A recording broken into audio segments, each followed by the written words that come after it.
Okay, just waiting to confirm that we're live. I'll let you know in just 2 seconds.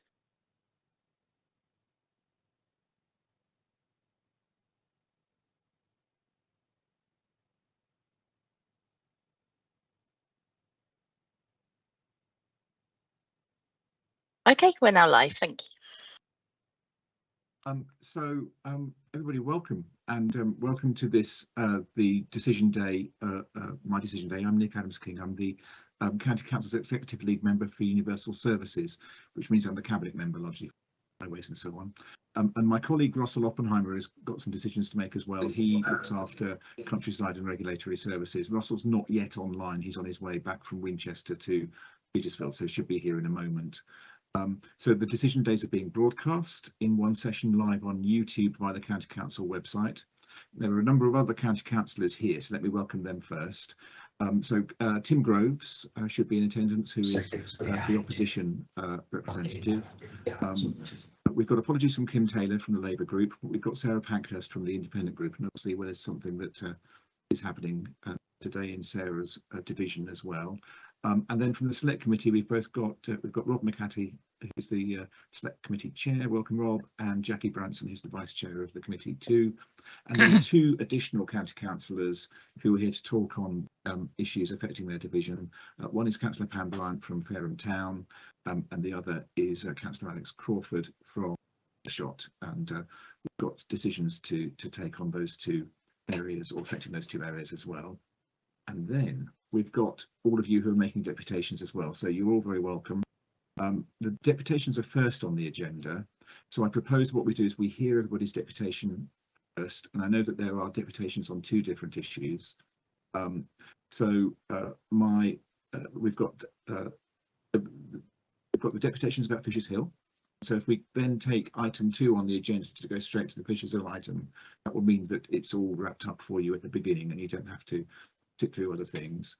And then there's one deputation and one County Councillor wishing to speak on the short issue as well. So I would suggest we take that second, so that we then deal with the two items that have got deputations and people wishing to speak on them first. All deputies have got 8 minutes in which to speak, and Katie will be monitoring things for you.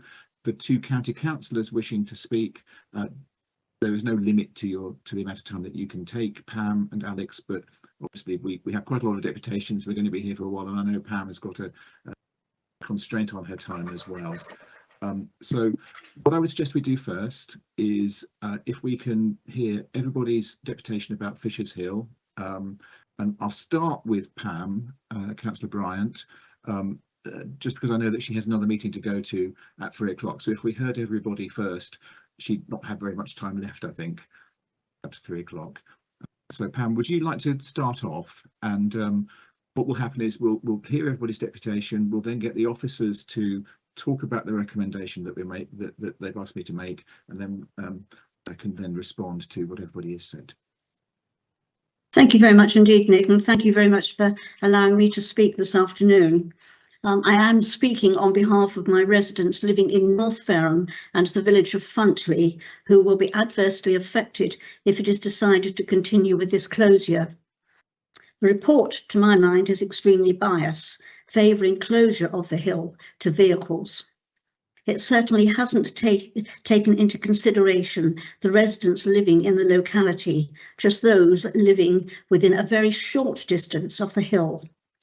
The most recent survey, which in my opinion was managed extremely poorly, does indicate that the majority wished it to be kept open, but that has been totally ignored.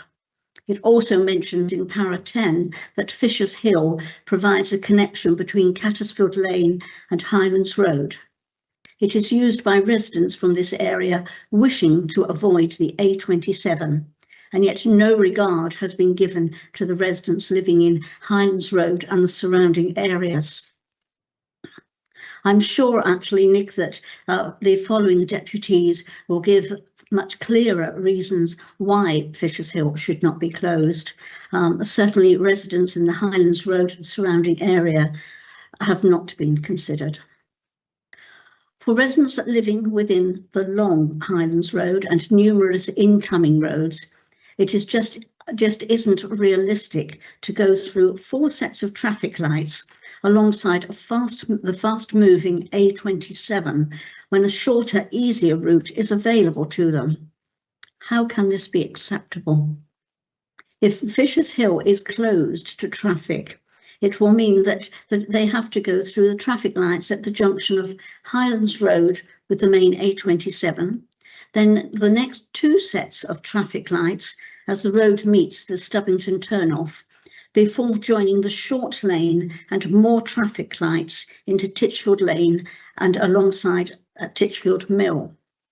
4 sets of traffic lights. At a time when we are being constantly reminded that carbon neutrality is something we should be considering. This goes against all of the aims and is most, to my mind, unprofessional, as well as being unsafe and mindless. Common sense should prevail. The only thoughts running through the report appears to be related to the £65,000 funding from central government for the Healthy Streets initiative. To any of the local residents, this money could and should be spent at a better location. Fisher's Hill has been a highway used by generations of local residents. It is a popular access for getting to Titchfield Abbey, the Fisherman's Rest Public House and Stewart's Garden Centre, as they are all situated at the bottom of the hill, and it also provides easy access to businesses within Sedgensworth Road. While I've been given to understand the main reasons for the proposed closure appears to be the benefits to encourage walking, cycling and the Healthy Streets initiative, this may have been welcomed during the COVID pandemic, when most families spent time getting their exercises. But now that life is getting back to some sort of normality, there are fewer residents taking exercise direct from their homes. They more often than not drive to an area of safety or a local park. So by closing this short piece of highway does not provide a good option as a healthy street or provide good value for money. If this is to be part of a healthy street walking and cycling route, it requires to be part of a much longer and safer route, not disjointed highway on a steep hill, as the topography doesn't lend itself to safety without using busy main roads to access it. If we look at the foot of Fisher's Hill as it meets Titchfield Lane and by the Abbey, this is an extremely dangerous part of the road. It's very, very busy, usually with traffic speeding at more than the 40-mile-an-hour limit. There are no paths, just ditches, and in parts it becomes quite narrow. Only last month there was sadly a fatality there by the garden centre when one of the many HGVs that uses Titchfield Lane was coming along there. This is definitely not safe for walkers and cyclists and should not be classed as part of a healthy street. If we look at the traffic data summary, it clearly states that to comply with cycle design guidance, cycling in mixed traffic is only suitable where speeds are below 20 miles an hour. Titchfield Lane is 40 miles an hour, so most definitely not in that category. And this doesn't seem to have been considered at all within the report. Looking at the engagement summary results, there's no mention of traffic flow through Funtley, only indicating an increase of a possible 10%. I'm not sure how this figure has been produced, but it will increase traffic on an already busy road through Funtley Village, as residents from Kiln Road and adjoining roads will most definitely be using this route if they are unable to access Fisher's Hill. Funtley Village continues to have new developments on green fields, In fact, they are awaiting the latest planning for the development of another 125 dwellings, bringing so many more vehicles through the village and the carbon emissions onto a narrow country lane, which has 2 single-track bridges. Any further traffic will gridlock the village unnecessarily, and especially at peak times. There is another part of this proposal that hasn't been thought out. Paras 48 to 50 indicates that there is no pre-scheme data of Funtley available, only post-scheme flows. This shows that the village of Funtley has not been considered directly. The report also states if a permanent model through filter is installed, the County Council would commit to monitoring traffic through Funtley. Surely this should have been considered before. Surely we're looking at the cart before the horse in this situation. The key findings show car users and horse riders weigh very much in favour of having no permanent filter on the hill, 84% and 70% respectively, compared with walkers and cyclists in favour of closure of just 41 and 46%.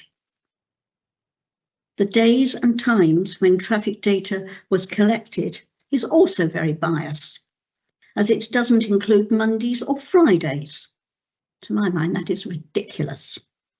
The journey time down the hill is irrelevant, but there is no true data included for journey times through Funtley, which is more relevant to the majority of residents living in North Fareham. I'm extremely annoyed that such a built-up area with such huge vehicle movement has not been properly considered, and it appears that just a small number of immediate residents have been the only ones that have been considered. I really do feel this is extremely biased. By closing this short piece of highway will not make it a healthy street option, as results from the recent survey show overwhelming support for it to be left open. Nick, how can you justify going ahead with these proposals when 70% of residents have indicated their preference to leave it open? When you have listened to all the deputations today, if you should still decide that you must go with officers' recommendations in this report, it will still cost Hampshire Highways as it needs to be maintained. As you're aware, there are large old trees, shrubs, etc. on either side of the hill, and very often dead branches and detritus covers the road, often making it dangerous for vehicles, but more so for cyclists and walkers. With the lack of traffic using it as a highway, it will certainly become overgrown very quickly, as it did on a previous occasion when it was closed.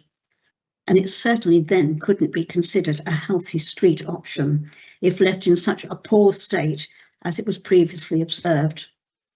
Inevitably, there will be accidents, even to walkers and cyclists, and I doubt whether they will want to use it if it's in such a condition. And just as an aside, I came up there yesterday and there's a nasty pothole at the bottom, and if I was a cyclist, I'd be very concerned about using that. If you really feel you cannot leave it in its present state, I'm going to beg you to reconsider these recommendations.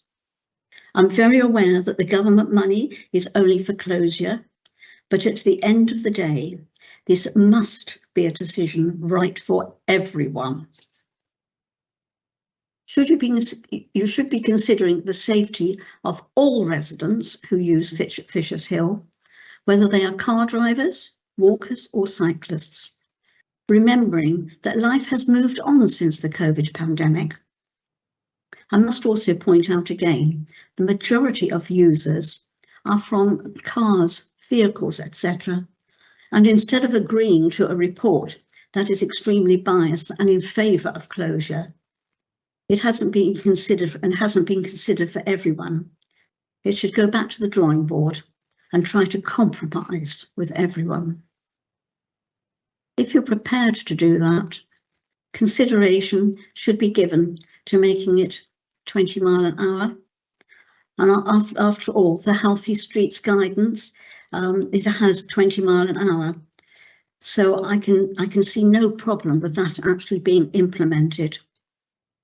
Making it safer for all users, including walkers, cyclists and cars. Another consideration which I have been made aware of that has been suggested is to make it one way.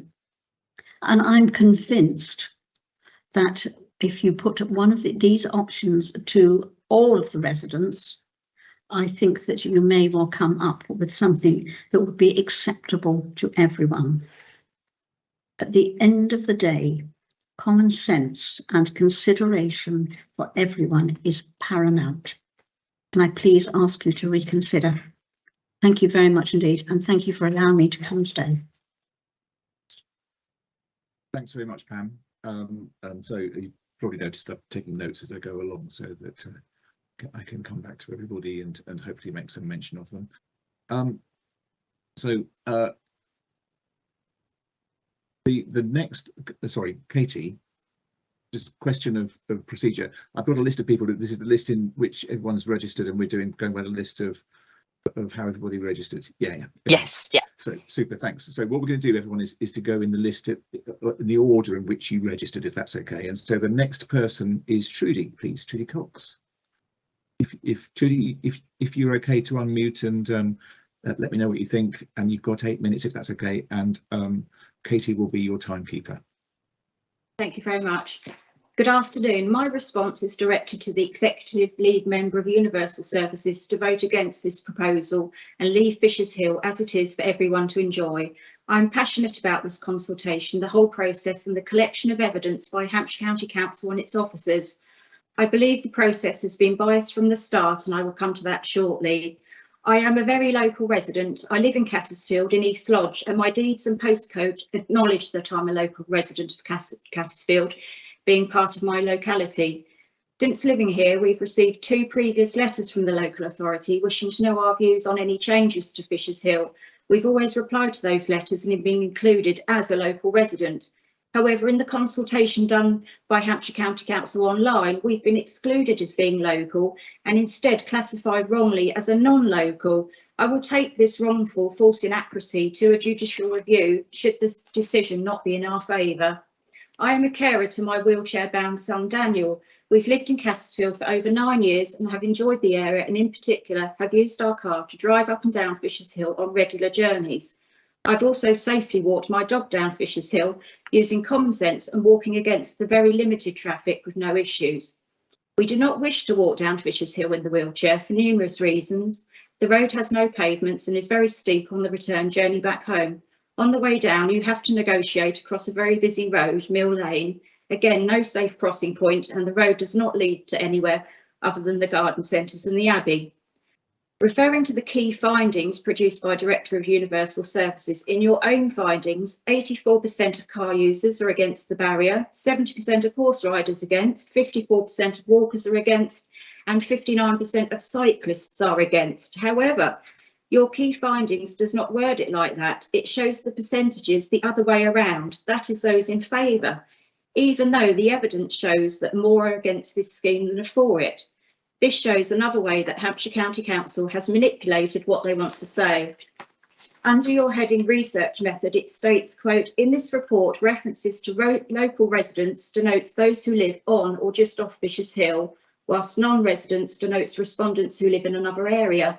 How can you call myself and my neighbours non-local when we are local and our deeds prove as much?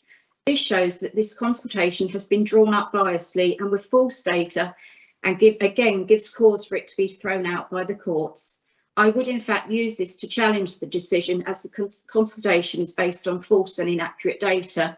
The report states that the traffic survey data from August 2020 suggests that an average of over 2,000 motor cars over a 24-hour period. I'd like to know how this figure was reached, because the word suggests is not a legitimate way of recording traffic. I've never once seen the black counter across the road along Fisher's Hill accurately recording actual traffic flow. Again, you are relying on false information or guesswork. Using HCC findings data, 71% are against the temporary barrier, only 24% supported it. Democracy and common sense should therefore predict that this scheme is not wanted and should not be taken any further forward. You have stated in your report residents who are most local to Fisher's Hill were the most supportive of a permanent barrier, 70%. However, as previously stated, how can anyone believe that figure when you've not accurately included all local residents? Grounds for a judicial review are illegality, irrationality and procedural impropriety. We have enough to go ahead with a judicial review, but we should not have to. One of my biggest issues I have with this consultation is the way that we're being fed with the statement that Fisher's Hill is part of the active travel scheme. This is mentioned in paragraph 9 of the decision report. I am frankly disgusted and frustrated that anyone in their right mind, and in particular a Hampshire County Council officer, can honestly judge that Fisher's Hill is a suitable road to encourage active travel and quite frankly needs their head examined. I should know, I've been a carer and I pushed my son in his wheelchair for over 28 years. Fisher's Hill is a short road of about 400 metres in length that once at the bottom has no pavements, no safe crossing, no segregation between pedestrians or wheelchairs or bikes, and attempting to cross along Mill Lane is dangerous, and why it leads to no large accessible woodland or country park. It takes you to a couple of garden centres and the Abbey. For Hampshire County Council to state that this is an ideal road for active travel is nonsensical. I have researched on the Sustrans website what active travel is about, including guidance from Wheels for Wellbeing, and HCC have clearly overlooked this guidance.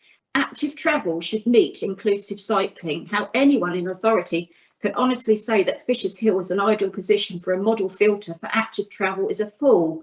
How is a disabled bike rider going to ride up and down a short road that leads to a busy road and then just turn back round at the bottom and try and get up a steep incline? Has anyone ever tried pushing or propelling a wheelchair or adapted bike up a hill? Inclusion for All, another charity, states inaccessible cycle infrastructure is the biggest difficulty faced by disabled cyclists.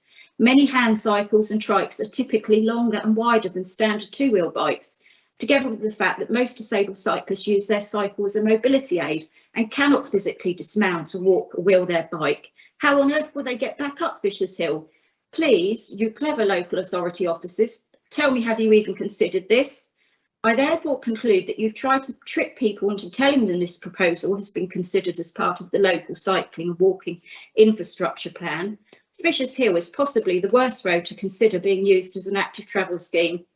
HCC consultation and evidence is false, inaccurate and frankly insulting to the local residents and to the disabled community. I'm all for active travel. I would encourage Hampshire County Council to move forwards by finding proper roads and areas to encourage active travel and make use of the government grant properly in that way. However, by lying and saying that this road is suitable is shameful, and I cannot let this matter rest. By closing Fisher's Hill, there will be more pollution and damage on the other routes. It is not wanted by the majority. A freedom of information request to Hampshire Council by myself is quite astounding. In HCC's own admittance, Hampshire County Council did not record the number of paper responses received from the wider public survey. It states that 941 people responding were opposed and 193 were in support, proof that the majority are against. I asked who decided on the wording of the online paper consultation, and I asked whether Sustrans drafted the wording or someone in HCC. The response: Sustrans were involved at the start of the process and helped formulate the newsletter. Well, that's not the official consultation, is it?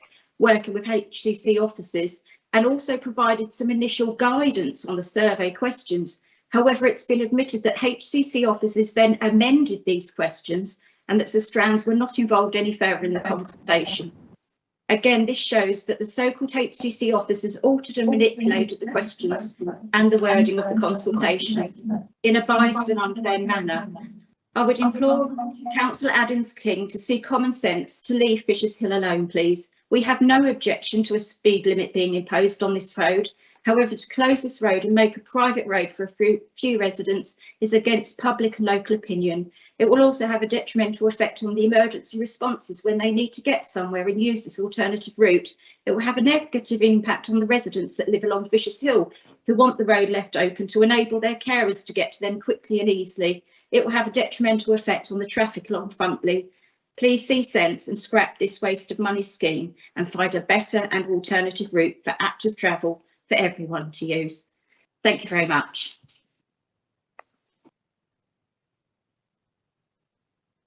Okay, Judy, thank you very much. I've jotted down some notes there and we'll come back to them a bit later on. Now you're with Ruth, I think. So Ruth, actually you're next on the list as well. So if you're ready to go, if that's okay, by all means, fire away. Okay, thank you for allowing me to speak on behalf of myself and the Funtley Village Society and our residents. As I'm sure you're aware, Funtley residents have overwhelmingly objected to this scheme, as evidenced in both survey results.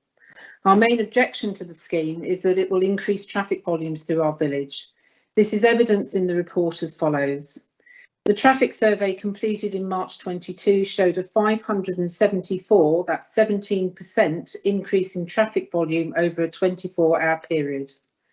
The traffic survey completed in March 23 showed a 725, which is 18% increase in traffic over a 24-hour period through our village.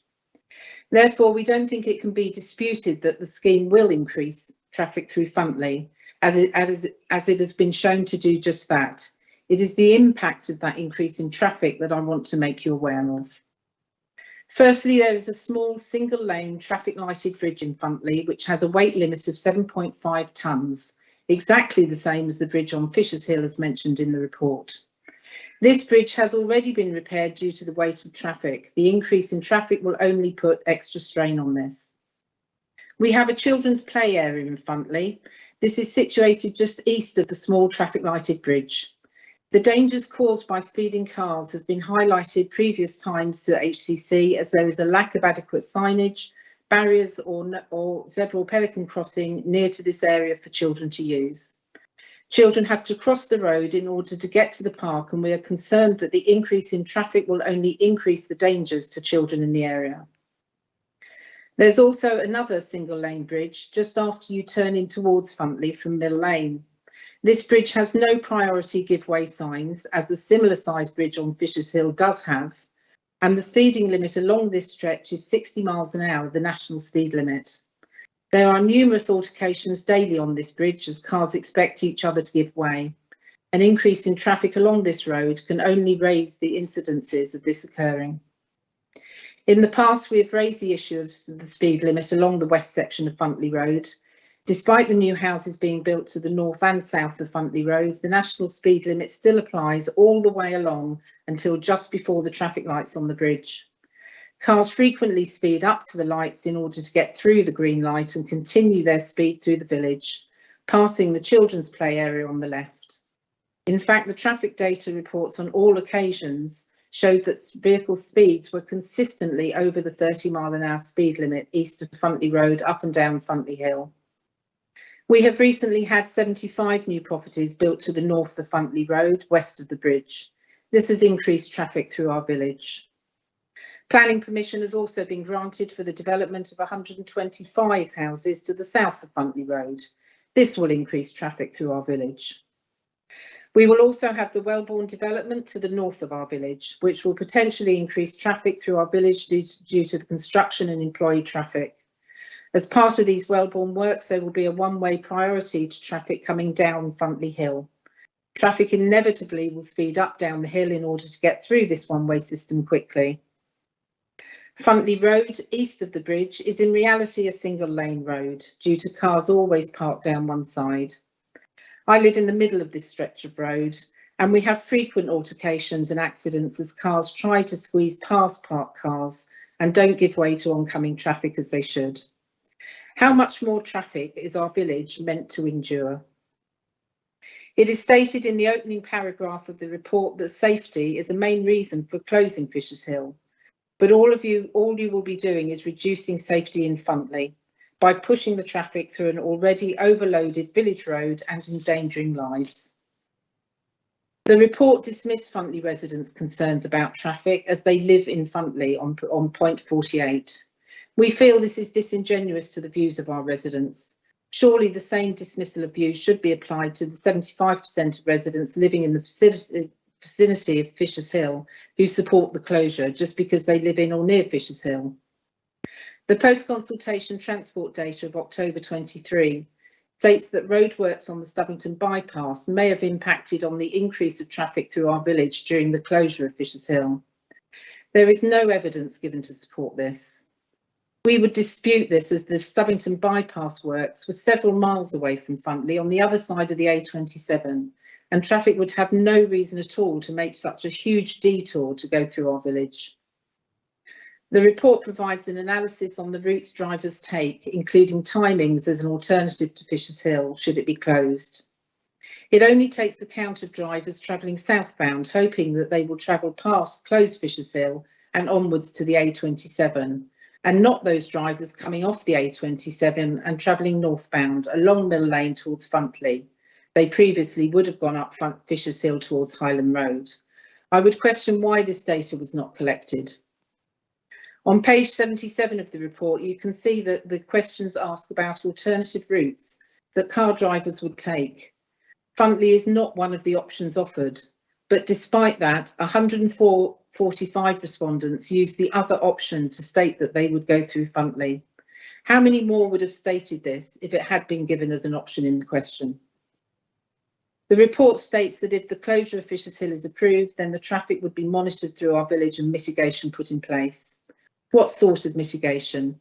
We have had numerous speed surveys and traffic surveys in the past, but not once has anything resulted from them, nor results shared with us or residents. Why would we believe this time it would be any different? Funds for any mitigation would have to be found, so it is unrealistic to raise this as an option and a persuasion tactic unless it can be backed up by facts and certainty. In the selection process section on page 27, it says the proposed scheme was chosen in order to help climate change. It later says that there would be no immediate benefit as regards to climate change, which cancels out the prime reason for choosing it in the first place. But again, this is pure assumption and has not been evidenced one way or the other. However, common sense would tell you that making cars divert via a longer route whilst potentially stopping with engines running at 2 additional sets of traffic lights can only have a detrimental effect on carbon emissions and on climate change. At either end of Fisher's Hill is a busy road.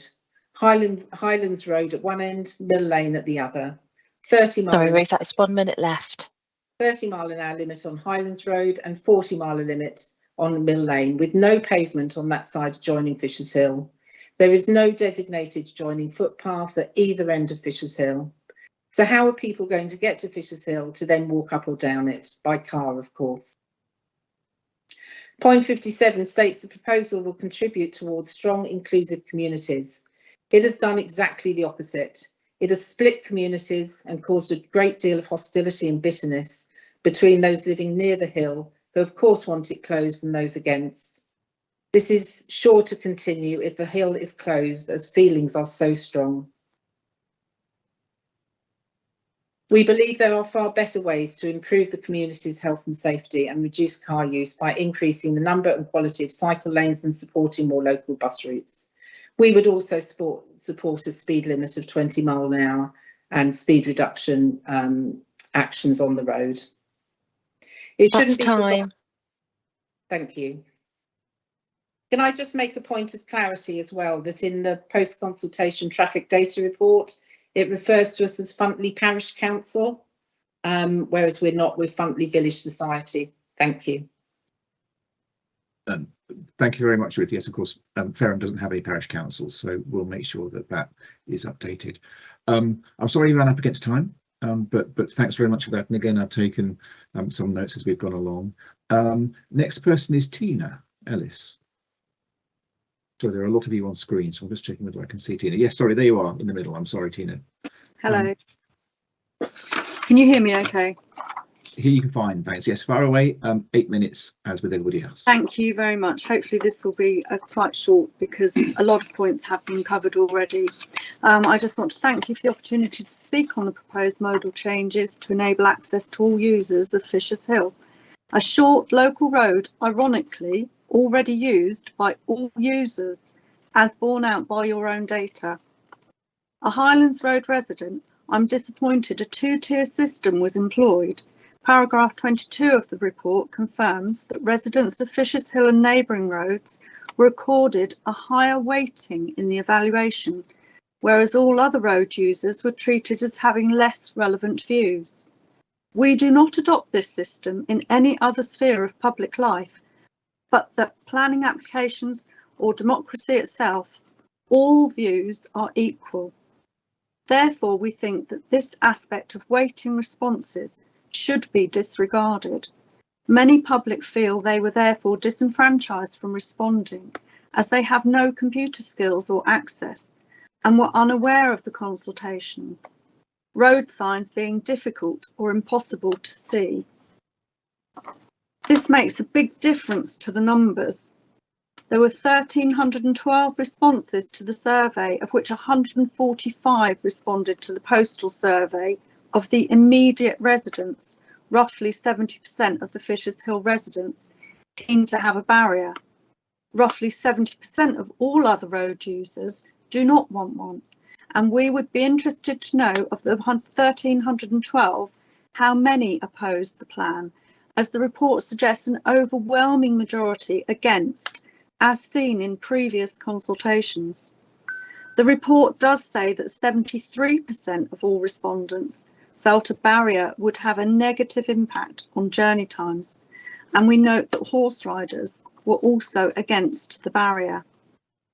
The scheme rightly seeks to improve safety, but we feel that speeding traffic on Mill Lane, a 40-mile-an-hour limit road, with no paving to left or right on exiting and entering Fisher's Hill, and no appropriate crossing on either Mill Lane or Highlands Road, poses a far greater risk to all road users. Another key consideration should be the very real fact that prior to reopening the temporary closure, Hampshire County Council had to spend 3 extra days clearing the road of overgrowth and debris, and I quote, to make the road safe for all users, a point which I believe Councillor Pam Bryant also made. There's a future cost implication in maintaining the access on the road. Cyclists and scooters, particularly electric scooters now, irrespective of the fact they're not legal, may prove to be a threat to safety of both vehicles and pedestrians.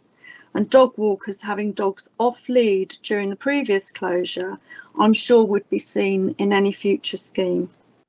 I am though keen to see a 20-mile-per-hour limit introduced, irrespective of today's outcome. I think the impact on Highlands Road has been massively underestimated, and this is not conjecture. We saw it during the temporary closure, resulting in queued vehicles from the A27, like Highlands lights, often well past Cassfield Road, Cassfield Lane, Blackbrook Road, literally witnessing dangerous three-point turns in the road, avoiding lengthy multiple light sequences changing. You'll be aware the priority road is the A27 and getting traffic through the gyratory, not getting them off Highlands Road. The redirected traffic to the A27 lights filter lane right into Mill Lane allows a maximum of 4 average vehicles. You literally brace yourself as cars fly off the gyratory to go up Southampton Road for fear they will crash straight into the rear if your misfortune is to be stuck in the outside lane. The gyratory and A27 already pressured roads where the most minor incident quickly degenerates into gridlock. If closed, the Fisher's Hill route would mean literally no other way for traffic without a massively circuitous route, some through Funtley, as has been mentioned. and incidentally the village with single access light controlled over the bridge.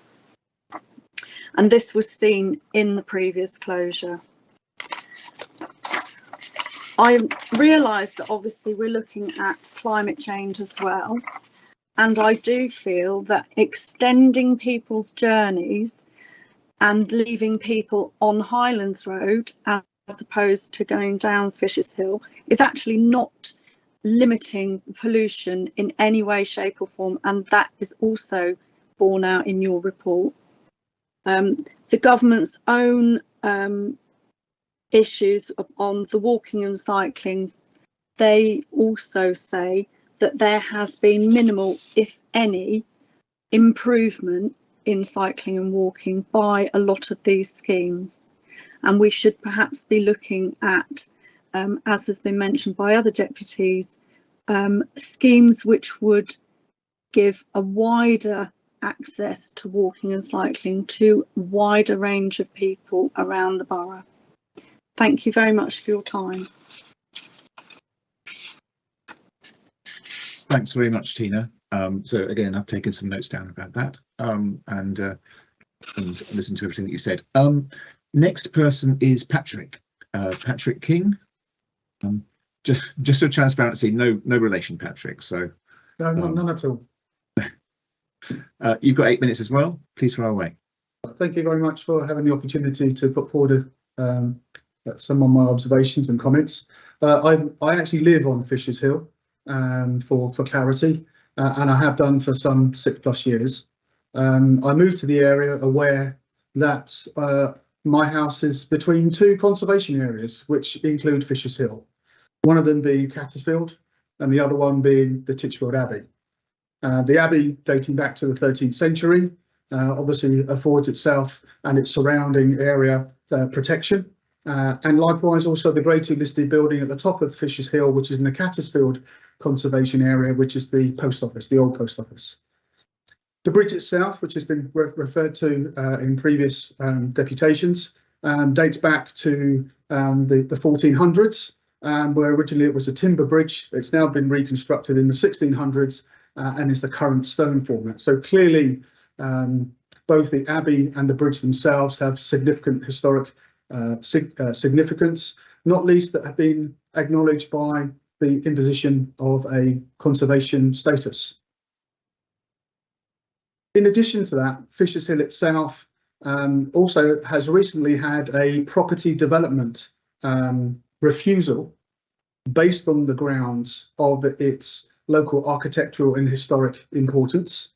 The developer concerned appealed against the Fareham Borough Council refusal for the planning, and the appeal was denied, and the view being that yes, in the basis of the local historic importance, that the maintenance of these areas and the environs was actually critical. So therefore, the planning under its previous scheme hasn't continued.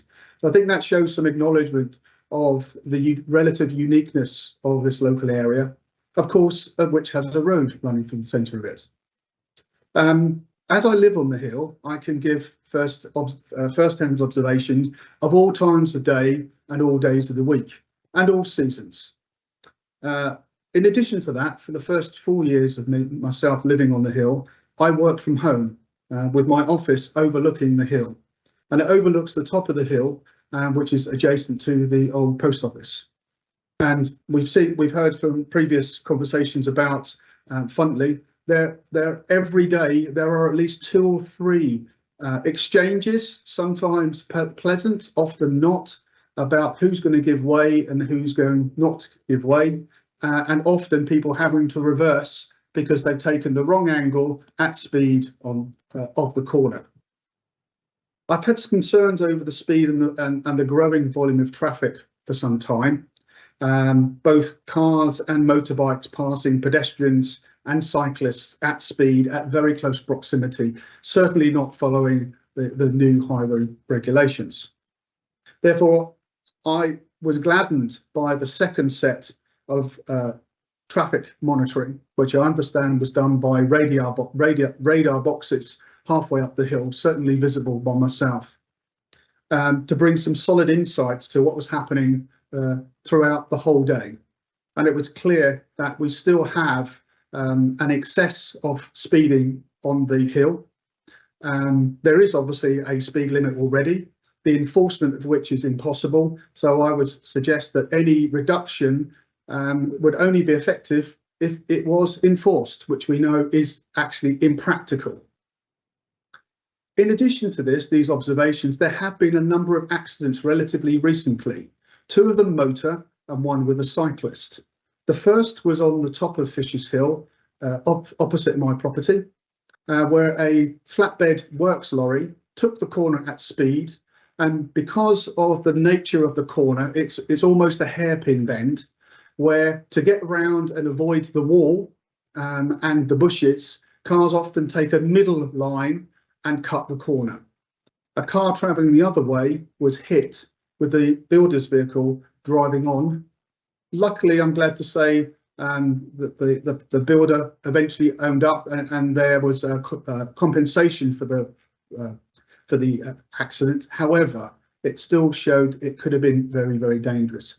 In addition to that, halfway down the hill, opposite Merrill Cottage, going down the hill is a left-hand bend, which again is a blind bend, and we have relatively recently had a head-on collision there, where the speed was significant such that both cars were write-offs and had to be recovered from the scene. The police closed the road for a number of hours, but additionally the airbags in both vehicles was deployed, showing, according to the police that told me at the time, showing that both cars were travelling at a reasonably excessive speed for the conditions. Luckily, no one was injured, but clearly it does show an indication of my concerns about the safety, even to road users. And thirdly, there has also been an incident where a cyclist was nudged by a car passing at speed on a bend. The cyclist came off and unfortunately ended up with a broken arm. Nothing more serious, I'm glad to say, but clearly we are dealing with a road that, because of the conditions, the width, the vegetation, and also the light because of overhanging trees, does cause a problem. I think we also have an issue where people perceive this road almost as the start of their rally course. From my point of view, you can hear the acceleration and then the deceleration as they either leave the corner by Fisher's Hill at the top of the hill, or as they approach it and they apply their brakes, clearly travelling far too fast for the conditions. I've also noticed a larger increase or a percentage of works vehicles. Now, some of these are delivery vehicles for whether it be a supermarket or a building construction firm, but also for courier type deliveries. Now, there is a courier depot on Sedgensworth Business Park, and we relatively see many of these vehicles larger than the average car, wider than the average car, which for Fisher's Hill, there's not sufficient room for both cars to pass in all parts of the road safely, particularly on the 2 pinch points that I've just mentioned, but in additionally the Andew Bridge, where there is a give way, but again, there are relatively frequent altercations on who will reverse and who won't. Sorry, Patrick, you just have a minute left. No problem. So after 2 years, after my first 2 years, I then started to commute to Hamble. Now, I take on board the comments made by Tina. Absolutely, during some time of the previous close, the Titchfield Gyratory wasn't completed. It is now completed, and I travel every day, and both in peak times and in off-peak times. Now, each filter of the traffic lights are cleared every single stage. That's both coming home and travelling to work. In addition, I've also tried the alternative routes, which are at the bottom of Mill Lane. You queue to get to turn right to go towards the Sedgensworth Road and then turn right into Cartwright Drive. Again, you wait at the junctions. All of these make drivers drive faster up Fisher's Hill with the anticipation it's a shortcut that they must make work, so for the mental perception. In addition to this, we also saw the significant benefits that happened during the COVID closure, where there was sorry. I think from the point of view of the COVID closure, there were significant benefits by many users of the road that don't use motor vehicles. Thank you. Okay. Patrick, thank you so much. And again, sorry that you've run up against time. No problem at all. So again, noted down quite a number of points there. Thank you. Next is Eugene. If that's okay with you, Eugene, if you're ready to yeah, no worries. 8 minutes. Okay. Can you hear me okay? Thanks very much. Yes, hear you fine, thank you. Brilliant. I know we're kind of up against time, so I'll blitz through as quick as I can. Yeah, my name's Eugene O'Sullivan, and I'm the Deputy Chairman and Membership Secretary of the Cattersfield Village Association, and it's that organisation that I'm representing today. So a tiny bit of background of the CVA for those of you that may or may not be aware, but the CVA was formed over 40 years ago and is a local residents group looking to protect the historic village of Cattersfield, and was originally established to inform residents of proposed changes and provide a focal point for the villages and village activities. It was once an independent hamlet. Cattersfield is now adjoined to the town of Thurham, but it very much operates as a village. It has 2 conservation areas, one of which protects part of Cattersfield Lane and the other which is the land going down to the Meon River. The CVA currently has 242 member households with just over 350 members, obviously multiple members per household. In July 2021, during the temporary closure of Fisher's Hill due to COVID, a survey was issued to all CVA member households, 230 at the time, asking for members to vote on Fisher's Hill, the objective being to ensure that the CVA's view reflected that of its members. The voting questions asked were: 1, whether Fisher's Hill should be open again after the temporary closure to motorised traffic. Option 2, whether Fisher's Hill should be restricted to pedestrians and cycles only. Or number 3, no concern either way. The overwhelming majority of those that responded, 81%, voted for option 2, that Fisher's Hill should be restricted to pedestrians and cycle pathways, and we have that within the membership details. The CVA membership has got a very strict catchment area to ensure that any association matters are for those that live in the village, and so by definition live very close to Fisher's Hill. There are no restrictions on membership, no matter what people's views are, other than where you live. So it's clear that those most affected by Fisher's Hill want it closed to motorised traffic.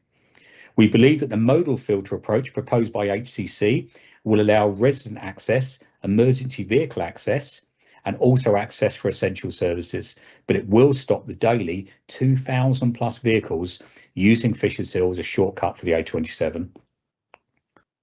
Also, we'd like to point out, we do recognise the large-scale investment that HCC has made on the A27 specifically to cater for the large volumes of traffic we have today. That's obviously not the case for Fisher's Hill.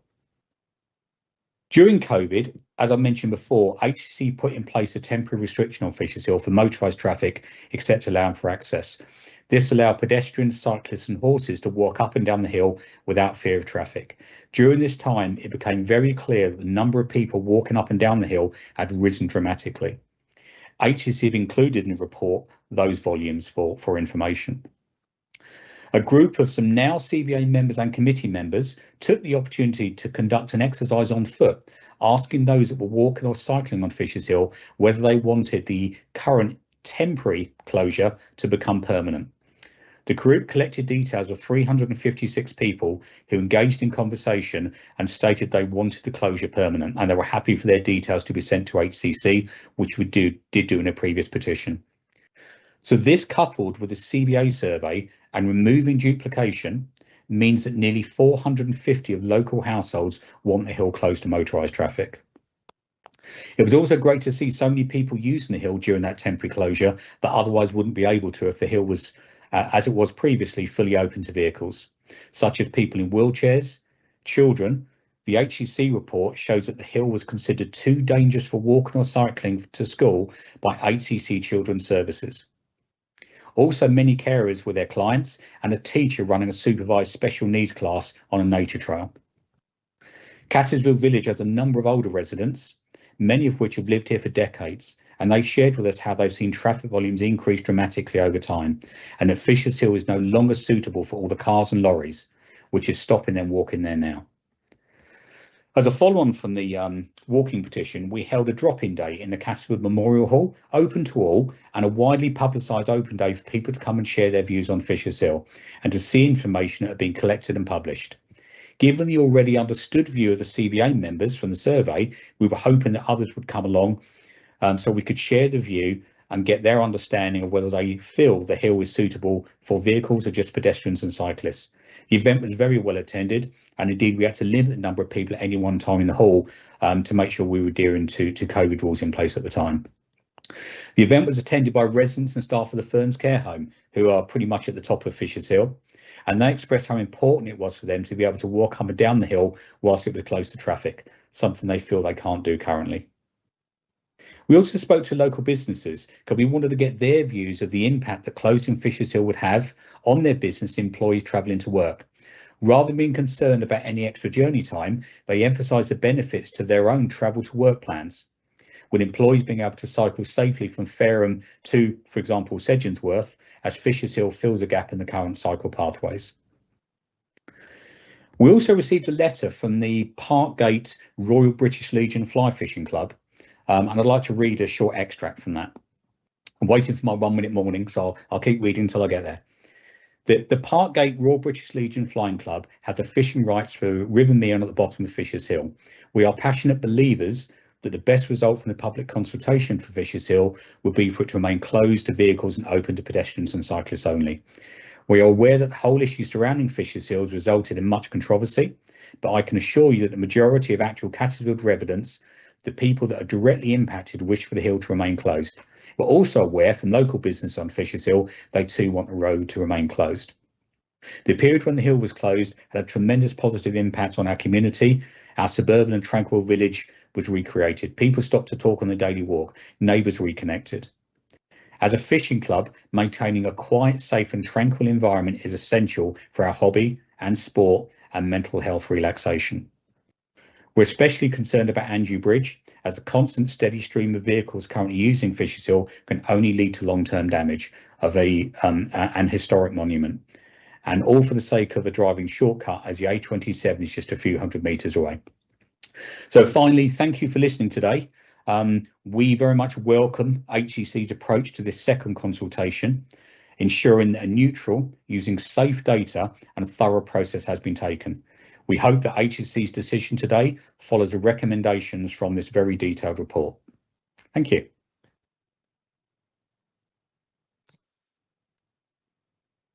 Super, thanks very much, Eugene. Again, I've taken some notes down there in respect of everything that you said. It's very helpful. Just one thing that you said at the beginning, I recognise that we have this is timed in the respect that we have a time for the meeting. What I'd like to reassure everybody is that this takes as long as it takes. This is an important decision that affects a number of people, and so there's a little bit of time yet to talk through things and talk through the report. So just to reassure people, we're not going to be rushing this one through. Finally, Matthew and Tanya, I think you're there together, again, I think you're sharing your 8 minutes. Am I correct in thinking that? Yeah. Okay. So do please fire ahead. Okay. Afternoon, and thank you for giving me the time to speak today. I'm speaking in favour of closing Fisher's Hill and represent the Facebook group I set up during the lockdown, which I named We Love Fisher's Hill. I'm a Catesfield resident who lives 10 minutes walk from the hill with my wife, young family of 2 children and elderly mother-in-law. Before moving to Catesfield, I spent most of my adult life living in Southsea. We enjoyed amazing recreation amenities in Southsea Common, the seafront, and we often reminisce about how we never used our car and our health really benefited from walking and cycling more. When we moved to Catesfield in 2016, my then 6-year-old daughter remarked how she loved being able to walk and cycle to many destinations when we lived in Southsea. And now we have moved to Catesfield, it is necessary to drive, putting bikes on the roof rack because there is no safe route for our young family to walk or cycle. Instead, the car was needed to connect us to the outdoors near our home.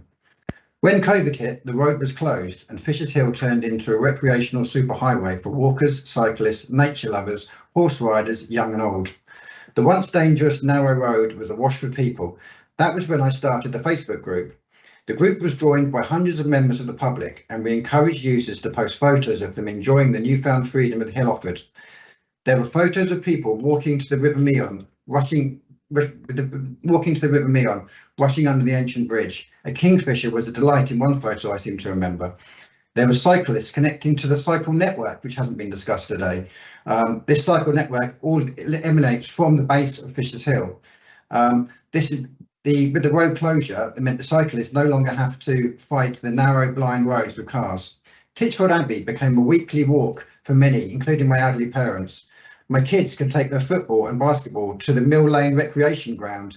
Previous deputation said there's no linkage to playgrounds. There is off Mill Lane. And also we found a great link, which has been endorsed by Fareham Borough Council, to the newly formed Abbey Meadows recreation space, linking straight off the bottom of Mill Lane. The Facebook group collected hundreds of photos of local residents far and wide, enjoying the new safe connections the closed road allowed. I remember a cycle group joined, horse riders, nature lovers. The stables at the bottom of the hill now had another route to explore, and there were many children that had photos taken next to the horses on the hill. Every day, more and more photos were added to the page, often showing many different families walking and cycling in safety. The Facebook group gave out stickers for residents to display in their front windows, and I remember walking through the local area, seeing these stickers with a red heart logo proudly displayed in people's front windows. These stickers were also seen further afield, which shows people really were walking some distance to enjoy the hill and the connections it offered to the countryside, historic destinations such as Titchfield Abbey, or just a safe pedestrian route to Titchfield, the nearby village that so badly hasn't got a connected pavement to the town, to the village. My disabled mother-in-law loved being able to take a breath of fresh air and walk to the garden centre at the bottom of the hill. Her health really benefited from the walk, and her doctors were really pleased with her active lifestyle. Local businesses really seemed to benefit from this period with the added passing trade, and it wasn't uncommon seeing people walk with a fruit tree or bush they had purchased in the garden centre. The farm would often install a temporary stall selling eggs to passers-by, and the Fisherman's Rest, perfectly situated, was a great place for a rest. Many would have a hot drink on a cold autumn day before tackling the walk back up the hill, or what about a summer's afternoon walk ending in a cold beer overlooking the Abbey? I remember my son during this time saying that he'd had a lesson at school regarding climate change, telling me how diesel cars had toxic fumes and these were choking up the residential streets. He was proud that he was doing his bit to ditch the car and head out with his bike instead, equally reducing the amount of CO2 emissions from these residents. When COVID lifted, the road remained closed for a few months, and it was so refreshing to see children using the hill to get to Henry Court School and to Titchfield Primary School. It's really not a surprise, as your officers reported, the route just takes 7 minutes compared to the 22 minutes down the A27. Parents and schools were willing to endorse the route, which was in stark contrast to the safety order that was carried out by the school, which stated that the road was to be avoided due to safety concerns for young children when shared with motorists, a concern my wife often reminds me of now the road's reopened. The biggest memory I had of this period was meeting loads of different people on the hill, people that would never have dared walk down the hill before, including disabled residents from the care home. We would stop and chat at safe social distances, and this was when we formed a committee of local residents to spread the word of love regarding the hill closure. When the road was reopened, to the delight of the motorists, this healthy street came to an abrupt end. My children couldn't understand why it was necessary to walk down the single file pavement along the A27 dual carriageway to get to Abbey Meadows recreation ground. The newly completed upgraded A27 is a fast, noisy road, also completely unsafe for cyclists trying to cycle up the hill. Instead, many cyclists choose to mount the pavement, which is only 2 foot wide in places, and puts more pressure on pedestrians that have to use the A27 pavement as there's no alternative. So we are now back to loading our bikes onto our cars and driving further afield to some recreation time. My mother-in-law is now driving to the garden centre and my parents are now driving to Titchfield Abbey. Abbey Meadows is no longer a destination we choose, so this is a massive missed opportunity for the investment that the council have put into this area. We thank you officers who have carried out such a comprehensive analysis and the second consultation, which was targeted at different classes. We are shocked how motorists, including the deputations today, feel that they can state that the road is safe for pedestrians and cars to share together. The Fisher's Hill is a perfect candidate for a Healthy Streets initiative, and this is supported by 75% of locals.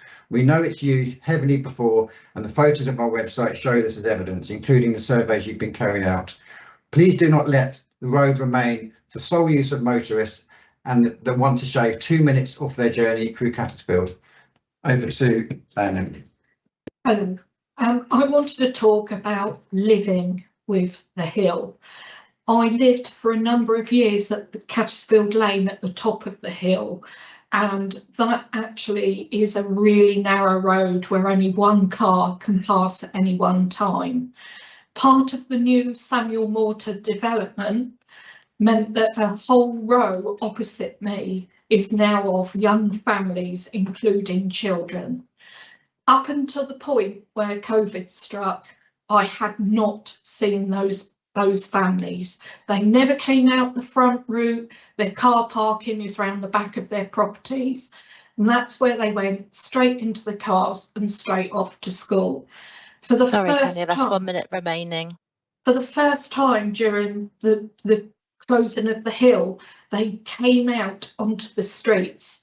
In fact, we held a VE Day party safely from everyone's gardens, and some of the comments that picked up from the neighbours that was able to speak to was, my word, no bad language, no cars shouting, screaming at each other, no damage to our cars, no speeding, our children can play out the front, and more importantly, no cars mounting the pavement because they just will not wait a few seconds for the other car to come through.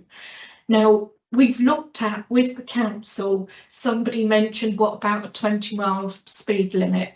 Been there, seen there, done it. Nobody enforces the speed limit that's in the place currently. That's time. Okay. Thank you. Super. Sorry you've run up against time again there, Tanya, but thanks very much for your contribution, both of you. And again, I've taken some notes down as we've gone along. Now, Sarah, you're the local member, but I'd also come to you normally at the end of the officer presentation to ask for your views as the independent group member. Do you want to hang on till then, or do you want to say anything as a local member now? Thank you, Nick. I'll hang on until I've heard all, because I do take informed decisions. Okay, super. In which case that's helpful. And sorry, I've got another question as well for attendees. Sarah Wood. Now, Sarah, you're here to actually talk about the Aldershot item. We would normally take all of the deputations together in one piece at the beginning, but what we're now going to do is to ask the officers to give us their briefing on the Fisher's Hill item and to talk through that. So that's probably another, I'd have thought, at least sort of 15 to 20 minutes of conversation. Do you want to go now and talk about the Aldershot proposals, or are you happy to hang on and then talk about it immediately before that, which will be the next thing we talk about once we've made this decision?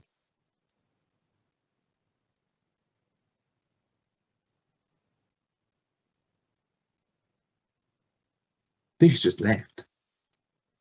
She might have pressed. Yeah, it looks like she. Yeah, I think she might have left instead of unmuted. Oh dear. But I can keep an eye. I can keep an eye on. I think that gives us our. I think that gives us our answer, everyone. Yeah. We'll carry on now, talking about Fisher's Hill, and then if Sarah rejoins, we can then ask for her contribution at the beginning of the Aldershot item. Patrick, would you like to? Oh. Right, Sarah, I'm back. Oh, you're back. Sorry, Sarah. Yeah. Sorry, I don't know what happened there. Yeah, no, don't worry. Would you like to talk now, or are you happy to hang on for about 15-20 minutes and talk before the item itself? That's up to you. I don't want to get whatever happened then. That's made me really nervous. Okay. Well, and I'm here now, so it might be better that I take this opportunity. But it is up to you. Far away. So what we're doing now is just talking. Sarah's going to talk about the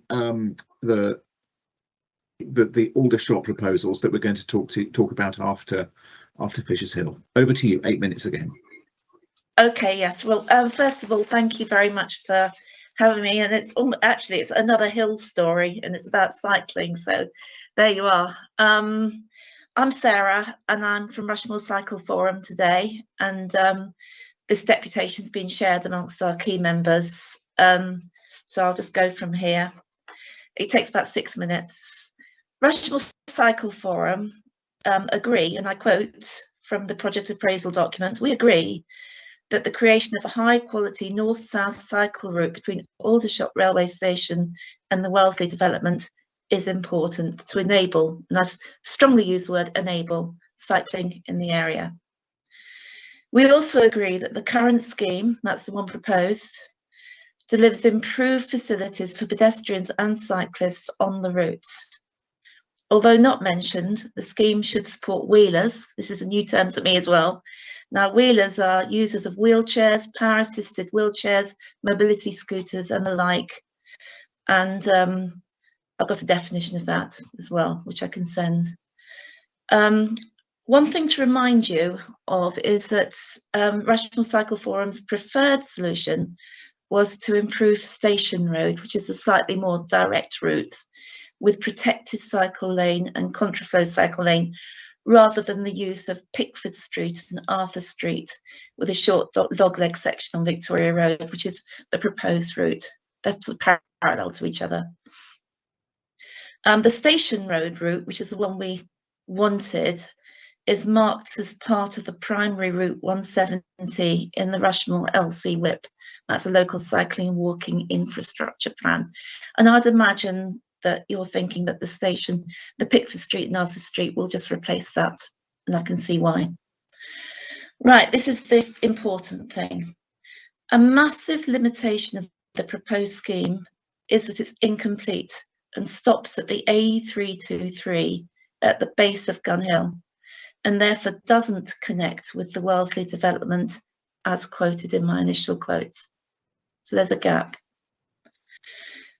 Right, the identification of Gun Hill as an essential walking and cycling route is a long-standing issue and should have been solved before first occupancy of the Wellesley estate. In the meantime, a car-centric culture has developed within the Wellesley community and everywhere else due to a lack of suitable infrastructure. This has also impacted on the children attending Talavera Junior School and Infant School and their ability to walk, wheel or cycle into school. And I'd also say to other routes a bit further away, other local secondary schools. Right, now the reason we were hoping that the Gun Hill issue would have been resolved by now, it's a long story and it starts in 2009. And I'm just going to go to these documents and revisit them again.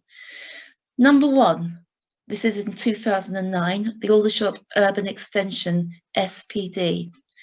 In this document, Gun Hill, alongside Hospital Hill, Middle Hill and Louise Margaret Road, are identified as pedestrian and cycling lines to Aldershot Town Centre. Here's a quote. In order to ensure a sustainable community is developed, it's important to enhance the integration with Aldershot Town Centre. That's from Wellesley. Therefore, a development must provide direct and convenient walking and cycling routes along the following streets as minimum. And I've just read out the streets earlier. Right, the second document is a 2012 document, Aldershot Town Access Plan, also known as the Aldershot TAP. In section 548, Gun Hill is named as part of Cycle Route 3, which connects the rail station to the Aldershot Urban Extension, which is now the Wellesley development. The route is described as having significant potential and importance for AUE access across the town centre and rail station. Now, the third document, this is a Granger document, 2012. Grangers are the building people associated with Wellesley. In the transport assessment, section 636, a number of key cycle routes have been identified to connect the development area to the surrounding facilities and local places. Where possible, cycle routes have been provided off-road. And these routes, here's a quote, these routes include such roads as Queen's Avenue, Hospital Hill, Middle Hill, Gun Hill, Allison's Road, Ordnance Road and Government Road. And they go on in figure 7 to show all these routes. right, this is back to us again. You can understand why, with these words in published documents from 2009, we were given hope that Gun Hill would be part of a recognised route into the town centre by 2023. It's also really hard to understand why 3 such bodies, Hampshire County Council, Granger Wellesley and the Defence Infrastructure Organisation, haven't worked together to enable a walking and cycling route to the current guidelines on Gun Hill, especially considering Rushmore also now have the local cycling and walking infrastructure plan, LCWIP, where Gun Hill is identified as part of the secondary route. So that's the history, and this is the now, what we think of the scheme. With respect to the current situation where Pickford Street, Arthur Street and the short section of Victoria Road are used as a cycling route, we have the following points to make.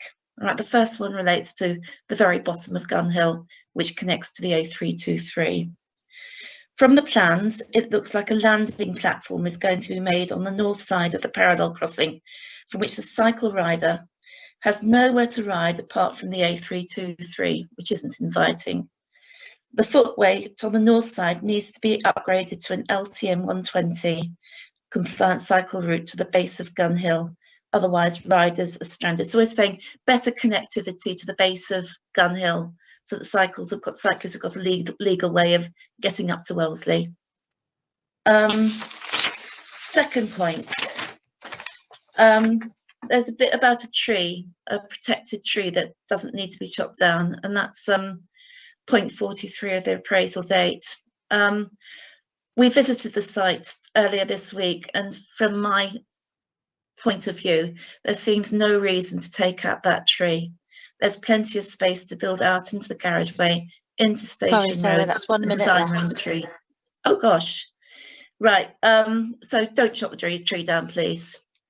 We think cycle tracks should be red top surfaced, so line them out and act as wayfinding. A big concern is point 31 of the project acknowledges the ambition to create two-way traffic on Windsor Road in the future. That's a hope. And if that hope happens, then the cycling infrastructure will be compromised at certain places, which means they're just a bit temporary, which is unnerving. Our final point is, if the decision is made to go ahead, we would like to have another site meeting with the developers, with the planners, wrong word, I know, sorry. And we think that that would be of mutual benefit to cycling, walking and everybody. Let's be done. Thank you. Super. Thanks very much, Sarah, and thanks for keeping within the 8 minutes for us. And what we'll do is we'll let Alex speak at the beginning of that item about Aldershot. You're very welcome to hang on and listen into that bit, which we'll be coming to once we've completed the Fishes Hill part next. Okay. Okay. Thank you. Thank you. So we're going to go to item 2 rather than item 1, which is about the Fishes Hill modal filter proposal in Fareham. Patrick, did you want to sort of kick off and then hand over to Jason? I could. Thanks very much, Councillor Adams-King. Yes, so the paper in front of you here is for approval of the implementation of the permanent modal filters on Fishes Hill in Titchfield, which I think we've gathered from the discussion we've had earlier. I mean, the interest on the scheme is really evident, and our officer team has put a huge amount of work into preparing the recommendations that are actually captured within the paper. And as part of that, you'll see details on things like the surveys and actually all the consultation work that has taken place. So a lot has gone into that. I'm joined with me today by Tim Lawton, who's the Assistant Director for Highways and Transport, and also from Jason Tippler, who's been the lead officer on this. So what I'm going to do is ask Jason to take us through just some of the key points, particularly picking up some of the consultation side and the survey side of the paper, and then very happy to take some questions. Thank you. Thanks, Patrick. I'll try and keep it as concise as I can. The paper before you is seeking approval to introduce a permanent modal filter on Fishes Hill, with a modal filter being a feature that will prevent most vehicles from passing, but still allowing people walking, wheeling, cycling and riding a horse to pass, as well as specific types of vehicles such as emergency services or refuse collection vehicles. And we're proposing that filter at 2 locations, sort of in the central section of Fishes Hill, which will create a short traffic-free section in between, and importantly, where there's no property accesses within that section. Fisher's Hill itself, as we've heard, is a lane with no facilities basically at all for anyone walking or cycling. So the road is shared with vehicles at the moment. And yeah, it's currently got a 30-mile-an-hour speed limit. So to date, we've undertaken 2 public engagements. We've had a filter in place on a temporary basis for a number of months, and have collected a lot of transport data, both before, during the modal filter being in place and after the scheme being implemented, which is all set out in the report. As reported in the decision paper, we've set out that there was a distinction made between people who were classed as being sort of most locally affected residents, but it's important to remember that the survey was identical for everyone that was completing the survey, so the survey was available for anyone to complete.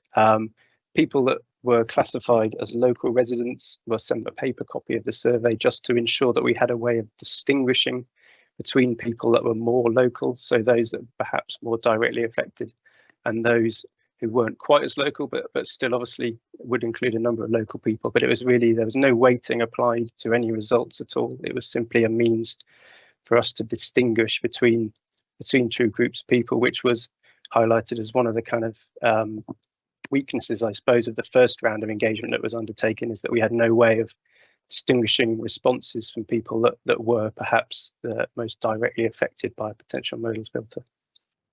And in terms of the transport data, again, that's been set out in the report. It's been collected over a number of sort of different months, and for different modes, vehicles and active travel modes, it's demonstrated a significant increase in usage of Fisher's Hill, as you might expect, when the modal filter was in place by people walking and cycling and wheeling, so was kind of achieving its aims in that regard. And importantly, we did a number of assessments of the impact on vehicle journey times, so basically taking a number of different runs by vehicle and measuring the sort of time it takes to travel the most sort of obvious alternative route via the A27, and those surveys showed a maximum additional time of 1 minute 40 seconds during the peak periods. Again, and that's all set out in the report. So although there is an additional journey time via the A27, it's not considered to be hugely significant in the context of the benefits that we believe would be brought about by introducing the scheme. So I just want to reiterate, the aim of the scheme as set out in the report is really nothing to do with trying to sort of penalise vehicles or anything like that. The primary aim is to simply provide a more comfortable and safer environment on Fisher's Hill for people using active travel modes such as walking and cycling, and really to encourage people to use these modes, improve travel choice, particularly for shorter and more local journeys. And importantly, the route is identified, as has been mentioned, in the adopted local cycling and walking infrastructure plan for Fareham. So it's part of delivering on the plan that's been put in place for cycling and walking for the borough. And just to provide a little bit more or kind of context, I suppose, wider context, kind of strategic overview for how the County Council considers these type of schemes. I think it's important to note that over the last sort of decade or so, County Council has spent close to probably £100 million on highway capacity improvement schemes in the Fareham and wider area, including along the A27. So a lot of money has been spent on kind of key highway links within the borough, which includes the A27 through Fareham. But kind of, you know, in recent years, as has been mentioned, policy is shifting in terms of the requirements for things like LC whips to be in place from the government, which are recognising that we need to encourage active travel more. And we've also got the County Council's emerging local transport plan 4, which again picks up on some of the kind of national policy agenda in terms of the climate emergency and needing to do more in terms of public health, providing benefits for people's public health. So in that context, healthy streets has been mentioned and is something the County Council is trying to kind of apply more widely to our schemes. But it's not just about kind of whether a street is healthy or not. It's a whole kind of way of looking at roads and streets differently, and that they don't just have a function for conveying traffic from A to B, but looking at them from a more kind of people-centered approach, recognising that, you know, they're things that people use, people walking, cycling as part of their daily life. And I would argue, you know, that kind of approach is even more important now that the pandemic is over, because it's actually harder for people. You know, it was relatively easy for people to get out and be active during the pandemic. Now we kind of need to be doing even more to encourage people to still do that, given that the kind of traffic levels have gone up again on the roads. So really, it's about, I think, the policy wise, we're trying to, you know, give more priority perhaps to traffic on certain key routes such as the A27, but on other routes that are more widely used by people that aren't just driving, it's kind of adopting that healthy streets approach as well. And I think, you know, as local highway authority, Hampshire needs to get the right balance. And in promoting this type of scheme, I don't think it's something that I'm sure others will agree. It's not something that's taken lightly, and you know, but this is a relatively small kind of step towards some of those much bigger policy objectives. But this scheme in itself, at a local level, is part of a bigger plan. You know, this is part of the local cycling and walking infrastructure plan route, a longer term plan to improve that whole route. So, you know, if we can get this section improved, we'll then look at moving on to other sections along that route with future funding opportunities that we've got. And finally, just wanted to pick up on some of the alternatives that I think others have mentioned, such as things like one way or lower speed limits, traffic calming. And I think whilst these, you know, would offer some benefits, they certainly wouldn't offer as many benefits for active travel as the modal filter. It wouldn't fully achieve the aims of what we're trying to achieve. And actually, this modal filter is probably by far the most cost-effective way of doing what we want to do. It's a relatively cheap scheme compared to something like traffic calming, and it has a lot of benefits. So in terms of cost effectiveness, I think it ticks a lot of boxes. So just in summary, the recommendations are to approve the proposed modal filter based on the data that's been collected, set out in the report, and the wider policy considerations.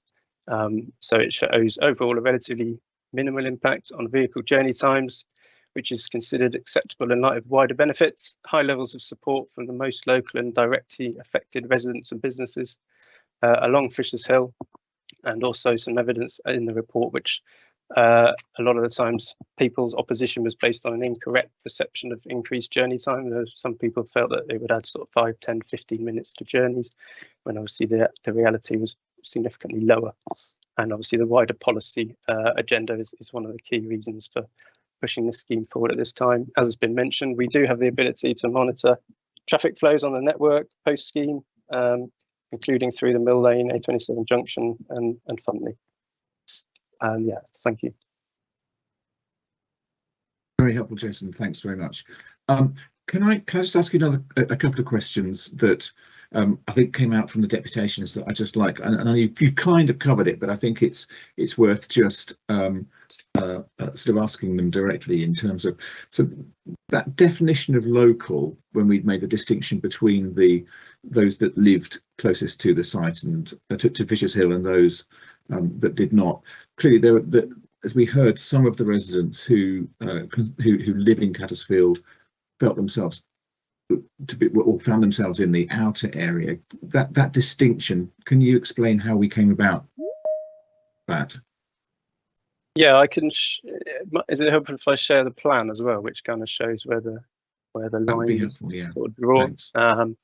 Essentially, we decided it based on people that lived along areas that kind of had no alternative, I suppose, but to use the section of Fisher's Hill and that short section of Cattsfield Lane here before the Highlands Road junction. So it essentially includes anyone that lived along Fisher's Hill, plus this sort of area to the south here, Mount Drive, Cattsfield Lane, that directly routes onto Fisher's Hill. So yeah, it's people that would have to use Fisher's Hill as part of their journey, whether they were travelling to the east or the west, and plus this section of Mill Lane again that was included because it would be directly impacted by the sort of additional traffic that couldn't go down Fisher's Hill.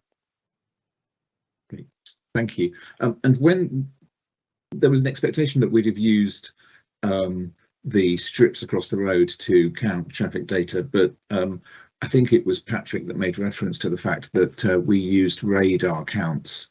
So is that's how we measured the traffic on the hill, and also presumably on the surrounding roads when we were coming up with the data that supported the figures that you put forward? Yeah, so they're all done by what we call automatic traffic counters, yeah, which are counters that are down for sort of 24 hours a day, 7 days a week for the duration the survey is undertaken. So they report data on a kind of hourly basis. My understanding is that the ATCs are generally done by the loops being down across the road, the black lines that go across the road, but I don't know exactly which specific equipment they used in this instance, but the ATCs are generally done by that way. But the important thing is they are there on a sort of 24-hour a day, 7 days a week basis, counting the traffic. Super. I'm sorry about the phone ringing in the background. The other question that I think I had was the alternative route through Fontley. We took into account how that might be impacted by any closure of Fisher's Hill. Yeah, so we did undertake traffic surveys along Fontley Hill, so through Fontley. So we've attempted to, kind of gauge how the traffic flows change through Fontley, sort of during the scheme and after the scheme. As was mentioned earlier, unfortunately, we didn't have any data pre-scheme, but we did have data from a couple of years prior to pre-scheme. So we had a reasonable understanding of the levels of traffic through Fontley. And it's kind of our belief that although it is sort of theoretically on a route that, could be used by people that are no longer able to use Fisher's Hill, it's some distance away. I think it's probably 2 kilometres to the northeast of Fisher's Hill. And for the vast majority of sort of origins and destinations, we expect people to use the Mill Lane A27 route. I think if people are going to North Fareham from kind of areas to the north, they're probably already likely to be going through Fontley, and certainly most people that are coming from further kind of west, if they can't use Fisher's Hill, are likely to take the A27 or Mill Lane route, just because it's kind of more direct and generally would be quicker. Okay. And final question is, we heard about one of the concerns of the residents of Fontley, where the bridge at the bottom end of Fontley Road, close to Mill Lane, doesn't have any kind of signage that denotes priority and so on. Presumably that is the kind of thing that we will be monitoring were we to close Fisher's Hill, to understand what impact that had and to provide those kind of localised improvements if that was going to be of help because of the change in traffic movements that the closure resulted in. Yeah, absolutely. Yeah, I mean, we can certainly, we'll certainly be monitoring the traffic levels, and those are exactly the type of measures that we could look to introduce, if there is shown to be a significant sort of change in vehicle flows, which, as I mentioned, we're not necessarily anticipating, but we commit to that monitoring, and we can certainly commit to looking into measures such as that and implementing them if they're deemed to be necessary. Okay, really helpful, Jason. Thank you very much. So Sarah, I'm going to come to you next. I don't think we actually have a Liberal Democrat member with us. So you are the only opposition member here, but you're also the local member, and that's much more important. So could you let me know what you think, and by all means, of course, ask any questions should you wish. Thank you very much, Nick, and thank you for letting me speak. As the local divisional councillor for Titchfield in Fareham, I do have a duty when I'm asked to represent various residents, and this is what I've tried to do. Throughout the consultation, I've made sure that everybody that has written to me asking questions, that gets information about consultations. I also have had newsletters out quite a few times giving links to the consultations, and have given access to yourself for anybody who needs to write their views. I have not taken any involvement in the consultation because I believe that it is for the people to have their say. But I have spoken to the Catchfield Village Association, and has also walked down the hill myself. I won't drive down the hill because I don't think it's conducive to the health of my car. The road's not particularly great in places. And when I did do a couple of walks down the hill and back up again, I was forced almost off the hill onto the side, very close to the bushes where cars were going too fast. and literally one vehicle literally just shouted obscenities, get off the road. I'm a car driver myself, and I also see some frustrations when car drivers have to now consider cyclists, have to give them a wider berth when they're driving past cyclists. I also see the safety of that as well. They are users of the road. We need to be able to let everybody who wants to use the road use the road. As regards Fisher's Hill, I also was very keen to see photographs of people using the hill during the pandemic. There was an increased sense of community, and certainly in working for the 111 service, I'm very keen to encourage healthy living, both physically and for the mental health. Access across Mill Lane, I do understand that 40 mile an hour, yes, that I would have concerns about that, because there is access to the garden centre, to the Abbey, and also to the new meadows that Fareham Borough Council have by Abbey Meadows development, and which you can use the pathway going past the Great Barn, all the access again from Fisher's Hill. It is difficult. It is very divisive, and people have put the passionate and very reasoned arguments. But I put my hand on my heart, knowing that the government are trying to help us to have healthy living and to encourage more use by others other than just within their vehicles, I would ask, Nick, that you pass this and agree to the modal filter scheme. Just one other thing, the times of saving going down the hill as regards to saving journey times, a maximum of 2 minutes. Okay, sometimes you might be late for work or you need to get access quickly. I have never had a problem with the A27, and there is safe access from Mill Lane onto the A27 via the traffic lights, and so it's a matter of getting used to an alternative way of travelling along different roads. But we have to make the Fisher's Hill is semi-rural.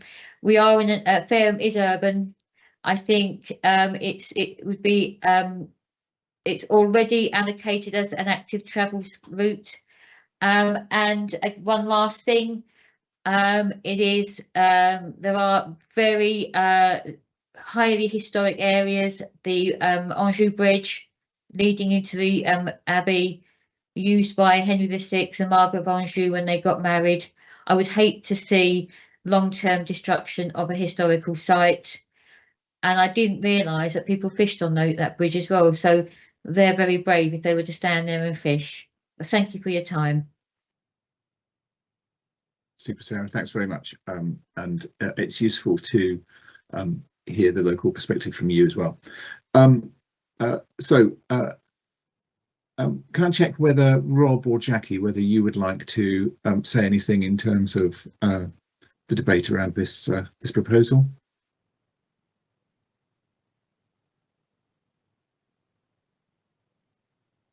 Right, nothing from me.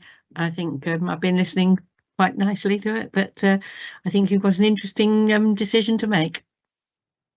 Super, thanks. And Alex, I apologise for not recognising that you're here from the opposition. It's the other end of the county to your area, so I'm not sure whether you'd like to say anything, but it would be incorrect of me not to offer a Labour representative an opportunity to speak on it if you'd wish. Yeah, thanks very much, Nick. Obviously I've listened carefully. I had no other choice but to listen carefully all the way through, since I was waiting for my item to come up.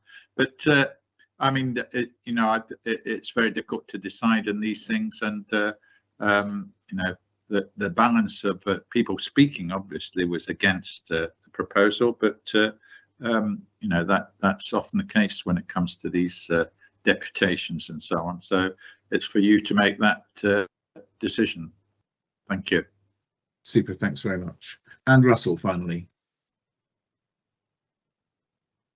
Well, all I'll say is that, I'm very aware this has been going on for 2.5 years, because it dates back to the period when I was exec member for highways. And I think credit has to go to the team for managing all the different views and bringing forward these proposals. But as Councillor Crawford just said, it's your decision, Nick, and so that's all I'm going to say. Thanks very much, Russell. So I think actually the for me, I'm sorry, Patrick, did you want to wrap up with anything, or are you're otherwise something? Okay, so for me with this, I think it is clearly a situation where the this decision has been going on, or this issue has been going on for quite some time, and Russell is right to point out that as my predecessor in the role, he looked at it, and in fact I think it's actually gone through it's been under the auspices of 4 different highways cabinet members, which tells you how long the consideration has been going on. I'd like to thank everybody for coming along and giving their deputations. The fact that we had so many people wishing to speak gives you an indication of the kind of interest that there is. The deputies that we've had, I think, actually also show the balance of view to a degree, and the passion with which they consider the issue. And when you come down to this kind of decision, it is one that is inevitably going to impact a number of people, and I think there is always a little bit of a fear of change as well that impacts on how things are looked. At the end of the day, though, those who are most affected by it are those of the residents of Caddisfield, and I think it was right to take the 2 different sets of views separately in order that we were able to properly look at the different impact on those most affected and those in the wider area. Councillor Bryant, Pam, has been a very strong and effective advocate of no change. She has lobbied me consistently about it, and I think today she also did a very good job in representing the views of her constituents who are most concerned about it, particularly those in Funtley. Similarly, Sarah has spoken to me often about this as time has gone on, and has equally been helpful and clear in the reasons why she has wanted to look at different options. One of the challenges that we have is that although there might be, as Pam suggested, some compromise view, that isn't actually within the funding envelope that we have in front of us. We have an opportunity to do something with this road, and we have to do it within the constraints of the funding that we've been given, and that's why this modal filter is the thing that is in front of us here. I've got 3 different options that I can give by way of the decision. I can either agree it, I can decide not to go ahead with it, or I could defer it if there was a feeling that there was any further information that would need to be considered in order to take the decision. Frankly, it's gone on so long that I think deferring it doesn't help any of us at all. In terms of the benefits and that are there, I think that they are clear. Sarah has put forward I will always defer to the local member as well when making these decisions, and Sarah is the local member, and I know, Sarah, you've had some concerns that there would be a political decision made around this, and I can be very clear that that was never ever going to be the case. The local member, it would be very unusual of me not to agree with a local member, because at the end of the day you represent your constituents that are affected by it. You know exactly how that impact affects others. I've spoken to also some of the other local members, and they split very much the same way, regardless of party. So those people who represent Fishes Hill and Caddisfield are in favour of its closure, as indeed is the leader of the Borough Council, whereas those who are representing the people most impacted by the inconvenience of not being able to drive that way any longer are opposed. But taking all of that into account, and I can say finally that I have also driven it and walked it myself, and I've also driven around the surrounding routes to see how that would be impacted. I don't think it's right of me, despite the fact I represent a division some way from Fareham, it would be incorrect of me not to take that into account, and I have done that myself as well. So the recommendations are on page 25. They are in paragraphs 2 to 5. I won't read them out to you because we've been talking about this for a long time. But what I can confirm is that I am happy to support the recommendations made there and to confirm that the decision to close Fisher's Hill is made. The one thing I would ask our officers to keep an eye on is the impact on the surrounding roads, and most particularly Funtley Road, as we discussed, particularly the pressure points that were raised by the Funtley Residents Association to keep an eye on those and make sure that we're doing anything to mitigate any traffic concerns that are raised from that. So that was a very long one, everybody. Thank you for bearing with it. But as I said, I think it was worth spending some time on it. The next issue that was item 2, actually. We're now going back to item 1, which is the project appraisal update for Aldershot Station access. We've already heard from Sarah, and we've also got Alex waiting to speak. Alex, would you like to go ahead first, and then what we'll do is get the officers to talk through the proposals that that we have in front of us for this one. Okay, thanks very much, Nick. I would say that we've had an example here of democracy in action, I suppose, which we're hoping will be followed in this case as well. I'm speaking to you from Kingsley Court, which is adjacent to Aldershot railway station. So the residents here have been very patiently waiting to hear their particular item discussed. We're looking at you on a large screen in front of us. So we had a bit of problem with the sound, but it's been resolved now. I keep turning it up when you're speaking and turning it down when others are speaking because of the difference in volume, but perhaps that can be adjusted for the future. If I can go on with the issue in question, I realise it was with the best of intentions that this proposal was started in 2019. When at that time there was a partnership. It involved Hampshire County Council, the M3 Local Enterprise Partnership, Rushmore Borough Council, the railway companies, and Granger, the Wellesley developer. And that was all to the good. They all seemed to be singing from the same song sheet, you might say, all wanting things to go ahead. As things have gone on, it seems that others have dropped out and it's left solely to Hampshire County Council to press ahead with this. And I would say there's no doubt about the technical skill and the commitment of the staff in updating the proposal. We've had various different versions of it in order to complete the latest drawings. And these take into the account the changes that have been requested, for example, by the Kingsley Court residents themselves and by Rushmore Borough Council. Now, this is one of the complications. Rushmore Borough Council, they met the difficulties. Why would we want to be spending £2 million on a scheme that may be for just a few years, if at most, if Rushmore Borough Council, in their wisdom, get around to having a traffic plan for the whole of Aldershot town centre, which they say is their objective. But they've been saying this for years. And they've said this when I proposed changing the hopeless system that runs through Victoria Road. And I believe I showed you that on a visit to Aldershot town centre. That system's still there. And again, it may be changed if there is a future traffic scheme for Aldershot town centre. So when I was briefed about these proposals, when they were updated, I didn't support the £2 million investment in the scheme. And this was on the basis that it was premature until continuation of the route through to Wellesley was secured on Gun Hill. And that has to go through land that is currently owned by the Ministry of Defence.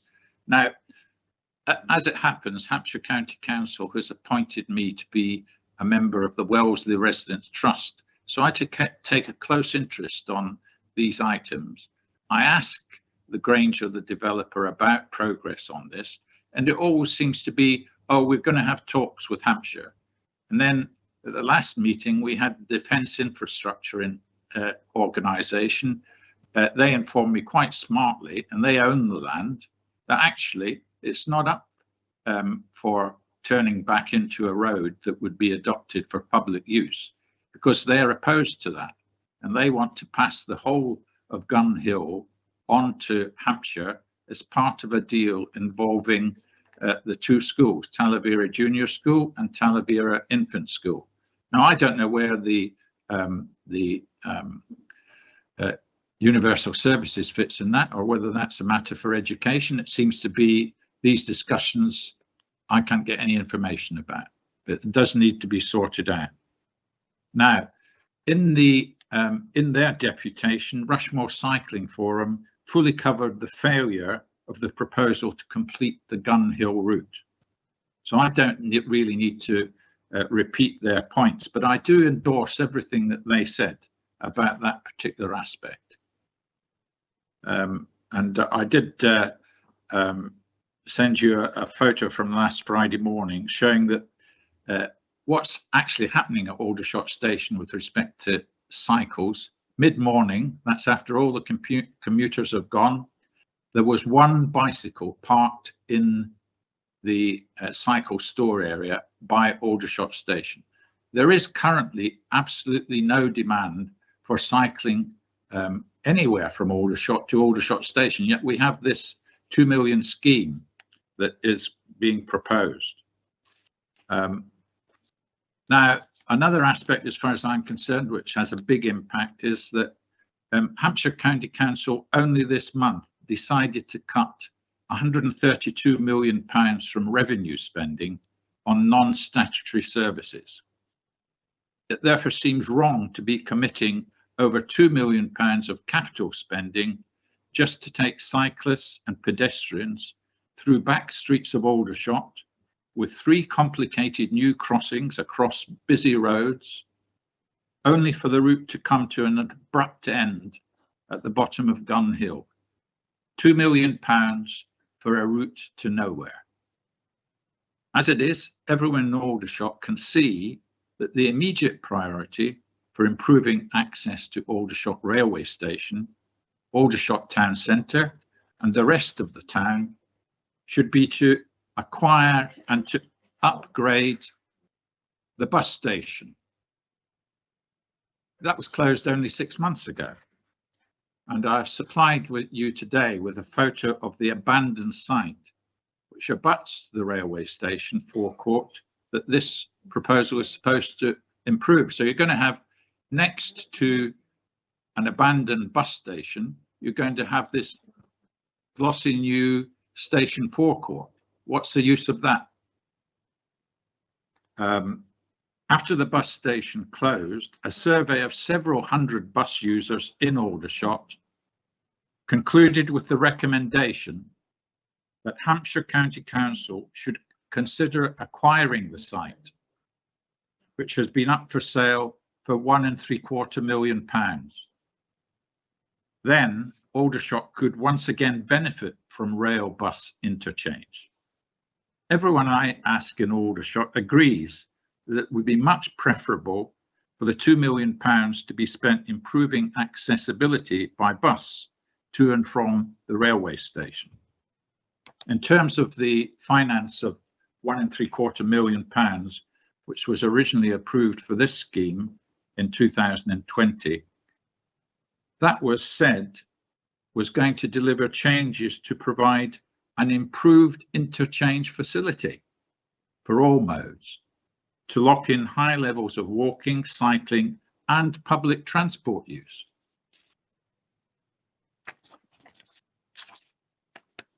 So, but without bus access to Aldershot railway station, the aim of an improved interchange facility will be frustrated. Stagecoach indicated their views on this proposal that bus access to the railway station is needed, but it's not available. As it is, no effective rail bus transfer is possible even now. That is not only because the bus station closed in May, but also because both Network Rail and Stagecoach failed to provide any information to rail passengers arriving in Aldershot about where they may catch a bus for their onward destination. Similarly, there is no information for bus passengers in and around Aldershot about which bus to take to Aldershot railway station, as there is none apart from the number 15, which, for some strange reason, only comes one way from the east of Aldershot and then goes off and circles all round the west of Aldershot before coming back round by the east of Aldershot. However, I realise it's for you on this decision day to recognise that with the closure of Aldershot bus station and the lack of a Gun Hill link to Wellesley, the needs for accessibility have changed. The priority now should be to restore an effective rail bus interchange, and that's best done by reopening Aldershot bus station. Thank you very much, Nick. Super. Thanks very much, Alex. Obviously, there are a few different points you've made there that I've noted down, and I can come back to as well as I'm sure the officers will as we run through this. So, Patrick, shall we can we run through the report part of this one, please?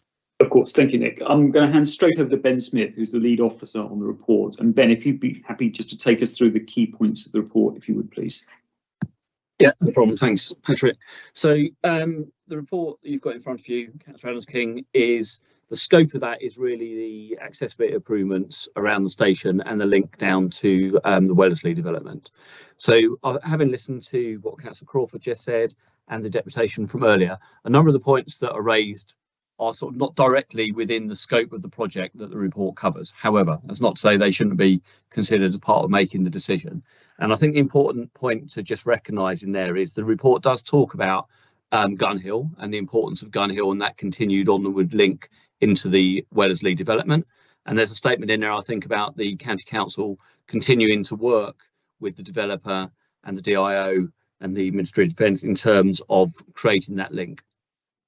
So that was the first point. The point around the two-way aspiration from Rushmore Borough Council about Windsor Way, just to make a point about that as well, is the scheme that you've got in front of you in the report doesn't preclude that from happening in the future. Yes, I accept there will be some changes that will be required to the scheme that we'll be delivering now, but we've worked closely with Rushmore and designed the scheme to minimise the elements that would have to be removed if that was to be made at two-way at some point in the future. So the point I'm trying to make around there is that the report offers a scheme that does have significant benefits for walking and cycling locally and linking the station to the development, and it doesn't preclude some of the things that have been raised happening in the future. The backdrop to it is that it has been through many different iterations, and I think where we've landed upon now is a good scheme that provides some benefit to the station in terms of the look and feel of the forecourt. It provides a high level cycle route from the station down to Wellesley, and then along that route there are improvements locally for pedestrian facilities as well. So the recommendation report, as you can see, is to approve the scheme. That can happen in the reasonably short term, and it doesn't preclude some of the broader issues and some of the broader, wider kind of town centre items that have been discussed from happening in the future.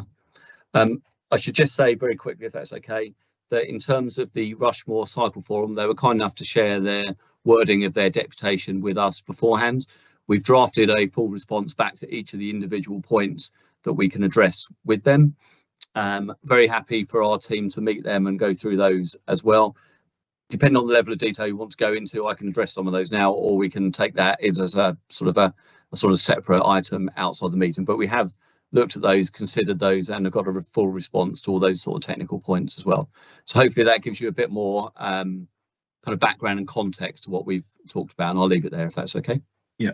Super, Ben, thanks very much. I don't think we need to go through their points individually, if that's okay, just in the sense we've been here a long time already and we've got quite a bit to go through as yet, but it's good to know that we're going to go back to them on each of the points and to meet with them.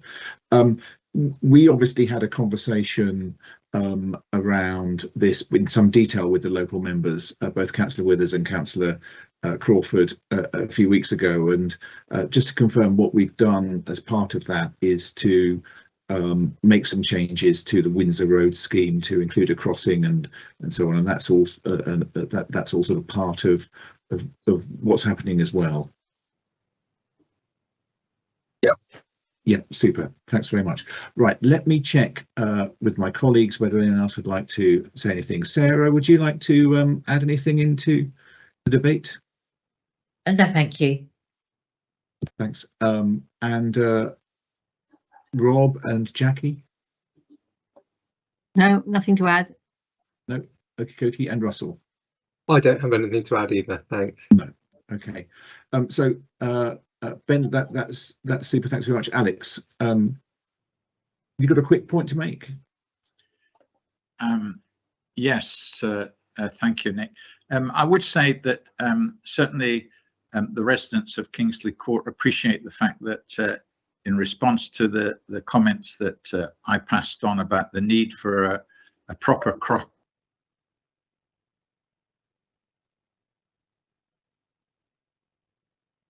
Oh, Alex, I'm really sorry. If you can still hear us, you've frozen at our end.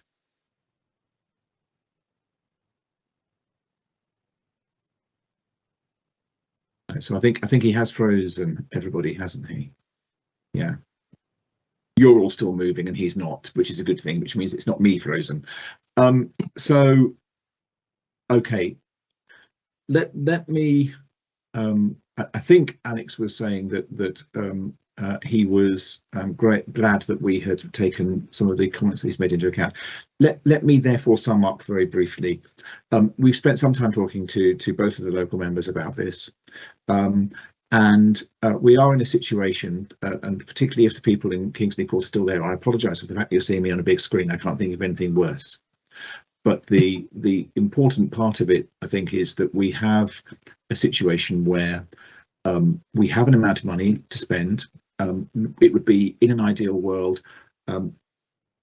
much preferred if we could include Gun Hill in what we're doing, but at the moment Gun Hill is not in our ownership, and the problem therefore is that whilst we could wait until such time as we have been able to adopt it, and it may take some time to do that because I understand that there are a number of different challenges with that. In all that time, inflation is eating into the amount of money that we have set aside to be able to carry out this scheme. So to my mind, it's much better that we undertake the work now, because we can ensure that part of the route is resolved, and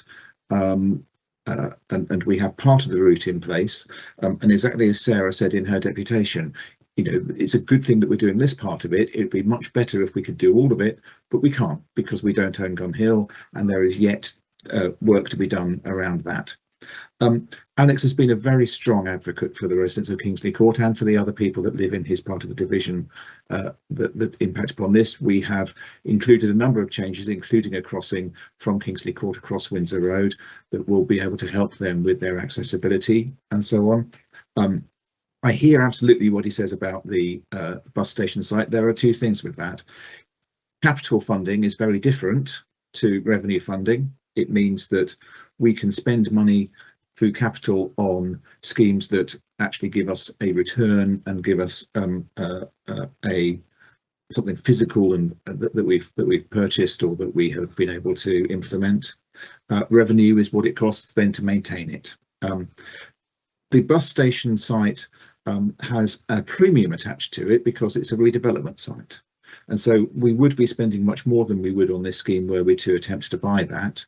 And then we would have to turn it into a travel hub for which there isn't any additional funding to provide at the minute. So there are a number of challenges around that, and if I'm honest with you, what we're talking about here is just that scheme that links the station to the bottom of Gun Hill, and in doing that, that is the money that we have available, and we have already, as you've heard, taken 4 years to get to this point with the various schemes that have been put into place. To wait longer would mean that we'd get less for our money. Inevitably, the inflation would eat into that. So again, just to give you the recommendations, they are on page 5 and they run from paragraphs 2 to 6.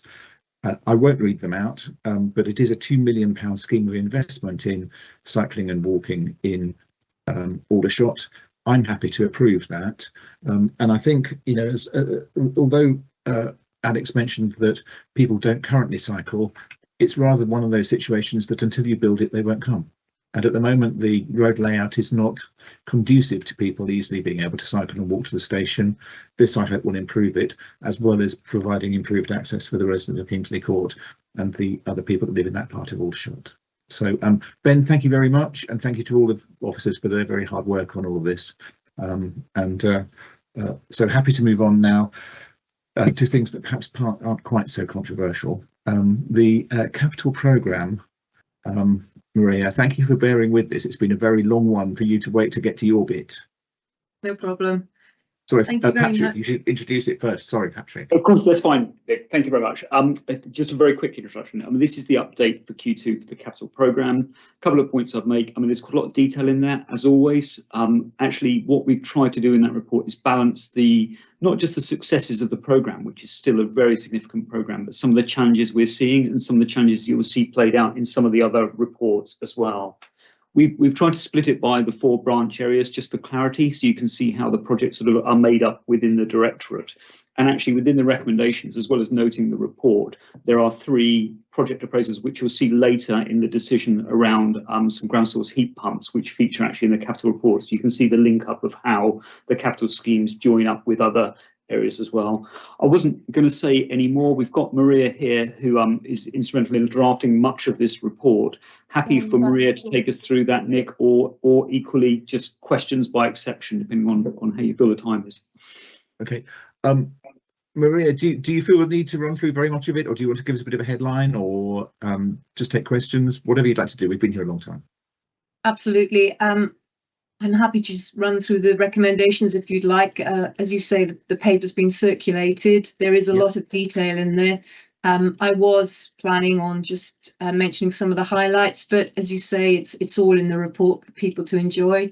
So yeah, just the recommendations. Patrick just alluded to them.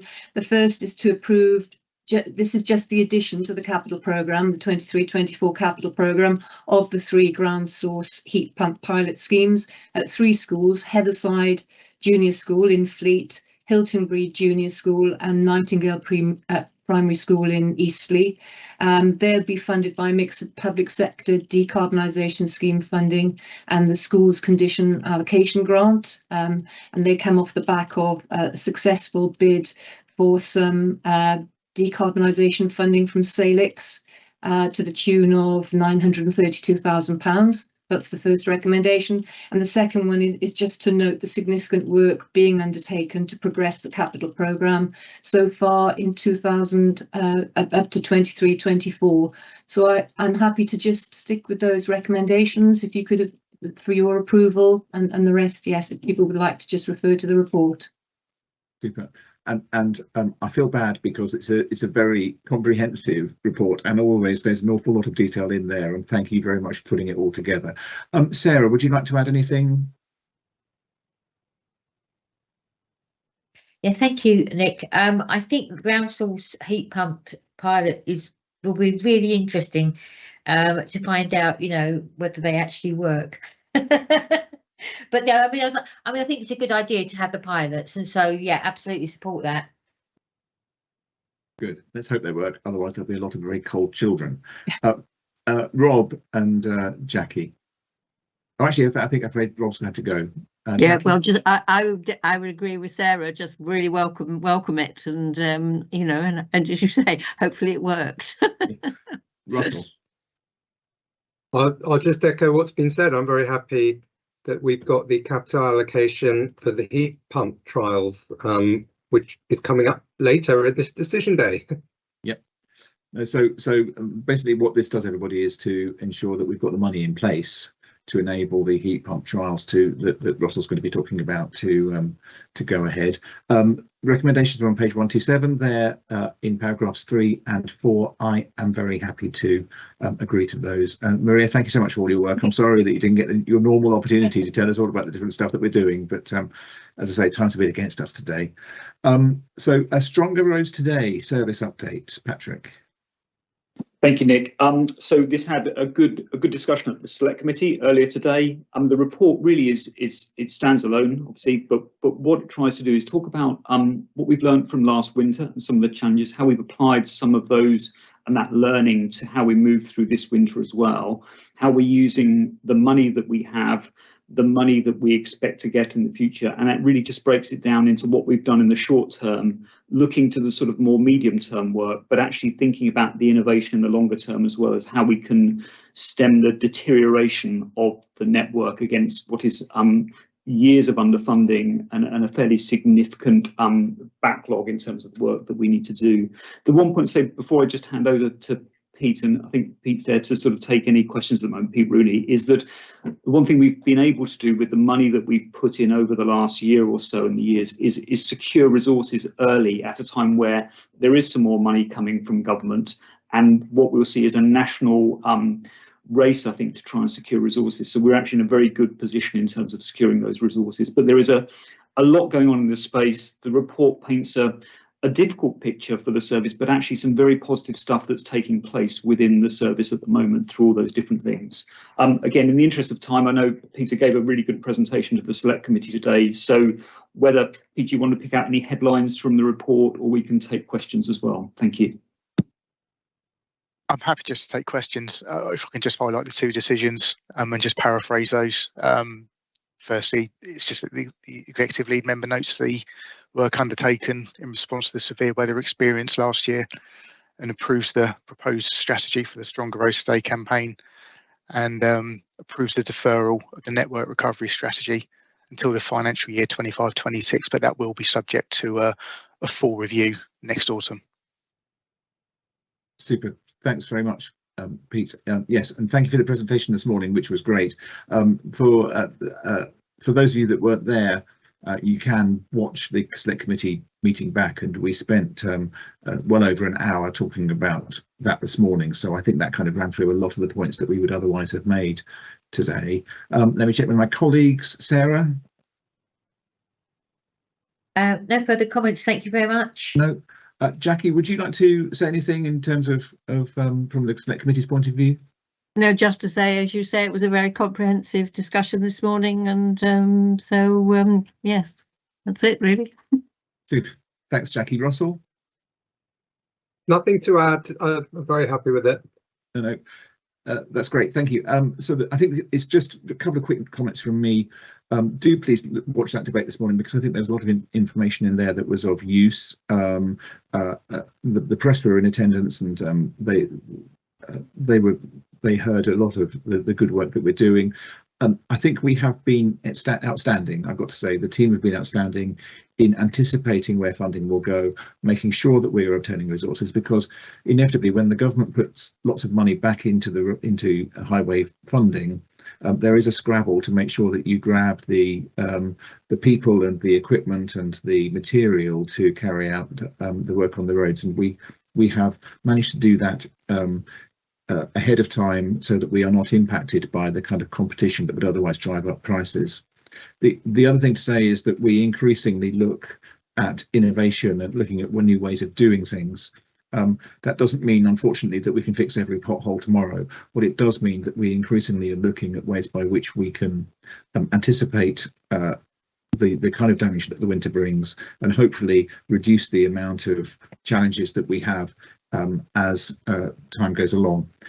The kind of weather that we are experiencing is not going to change. Climate change is causing the kind of weather that we have, and as a consequence of that, we have to be ready for that and to adjust the way that we do things. And we would love to have a lot more money to fix all of the roads to the standard that we need. You heard this morning that it would cost almost, we anticipate now it would cost us £500 million to bring them up to the level that we need. We have nowhere near that. And so we do the best we can with the resources we have.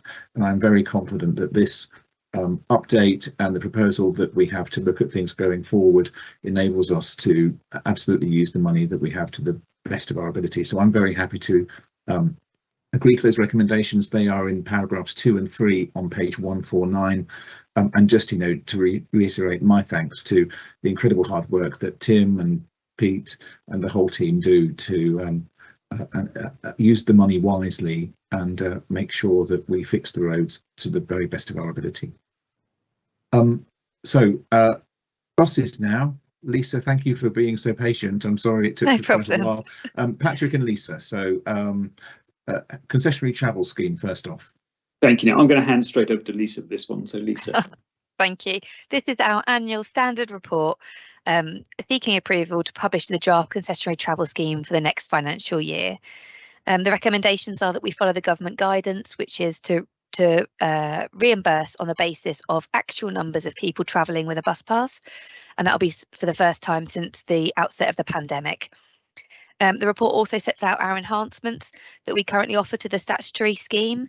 These are all-day travel for those people who hold a disabled person's bus pass rather than the 9:30 AM to 11 PM statutory minimum. We offer a companion pass for those people who can't travel alone, and we offer the use of a bus pass half an hour early for people who use incredibly infrequent services. And that's really the report. It's a very straightforward, simple report setting out our intentions for the scheme next financial year. Super, thanks very much. I'm not going to go around everybody. Anybody want to, from the other members present, like to say anything about this? It is kind of what it is, really. We're all good. Okay.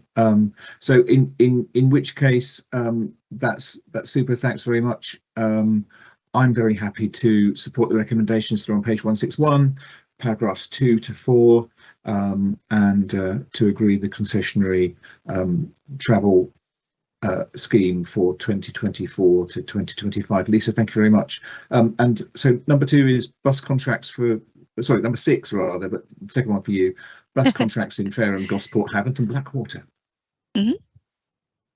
Patrick, did you want to say not anything Lisa. I'll hand straight to you. Okay, Lisa, lovely. Lisa, anything bus, we go to you. You should know that. Okay, fine. So this is just reporting back on our business as usual tendering round that took place in Fareham, Gosport, Havant and the Blackwater Valley. We tendered the existing level of service as per existing government guidance, and the proposal within the report is to award contracts on the basis of the existing levels of service.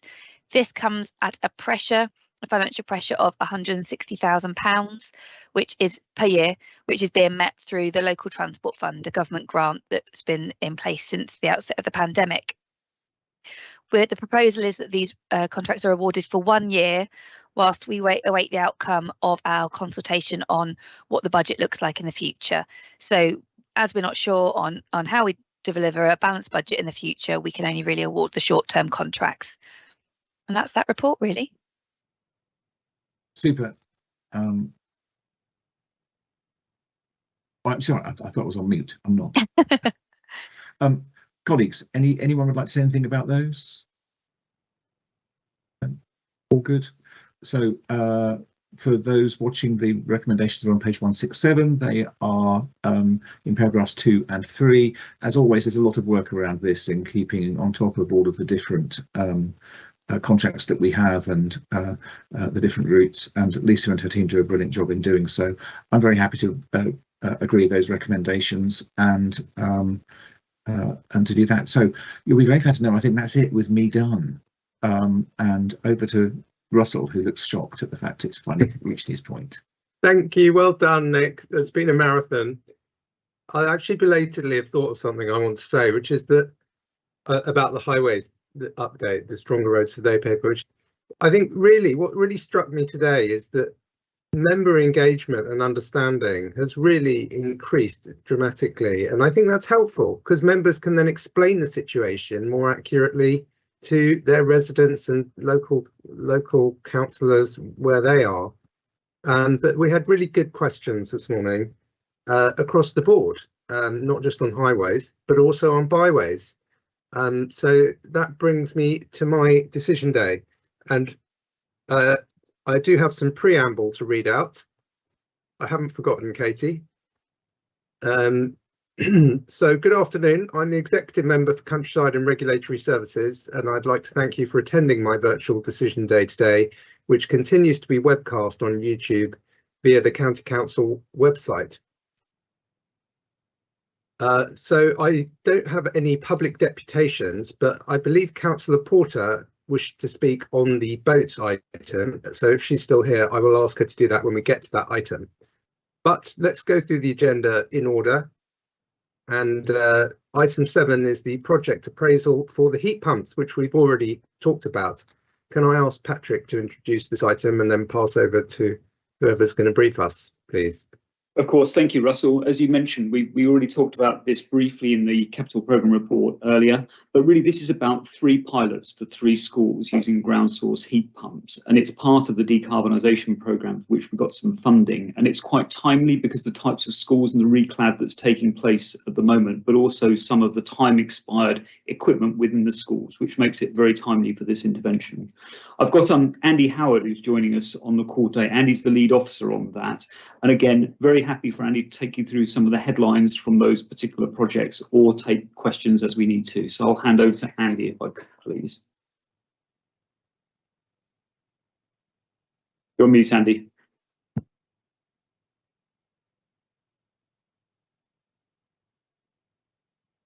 So used to being muted in the background. Yeah, so it's three pilot projects for the installation of ground source heat pumps. The schools that we picked are particularly relevant as they've had some works done. We've had some PV fitted to the roofs, which has enabled us to cut down on the electricity usage and also feed into the tariff change from electric to gas, from gas to electric. The schools are Heatherside, Hiltonbury and Nightingale schools. They've had some recladding works as well.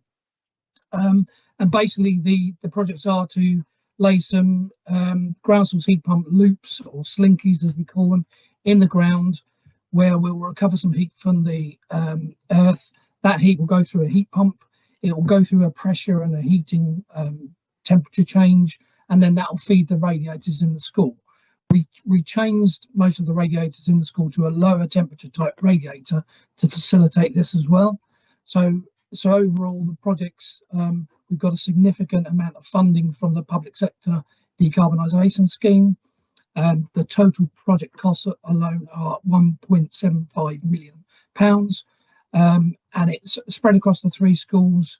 We've got a significant budget going in there. So I think if there's any questions that are technical, I can do that. I mean, the schools are up for it. There are some genuine challenges still. We still need to go through all of the technical changes as it's a pilot project, technical challenges, affordability and other bits and pieces.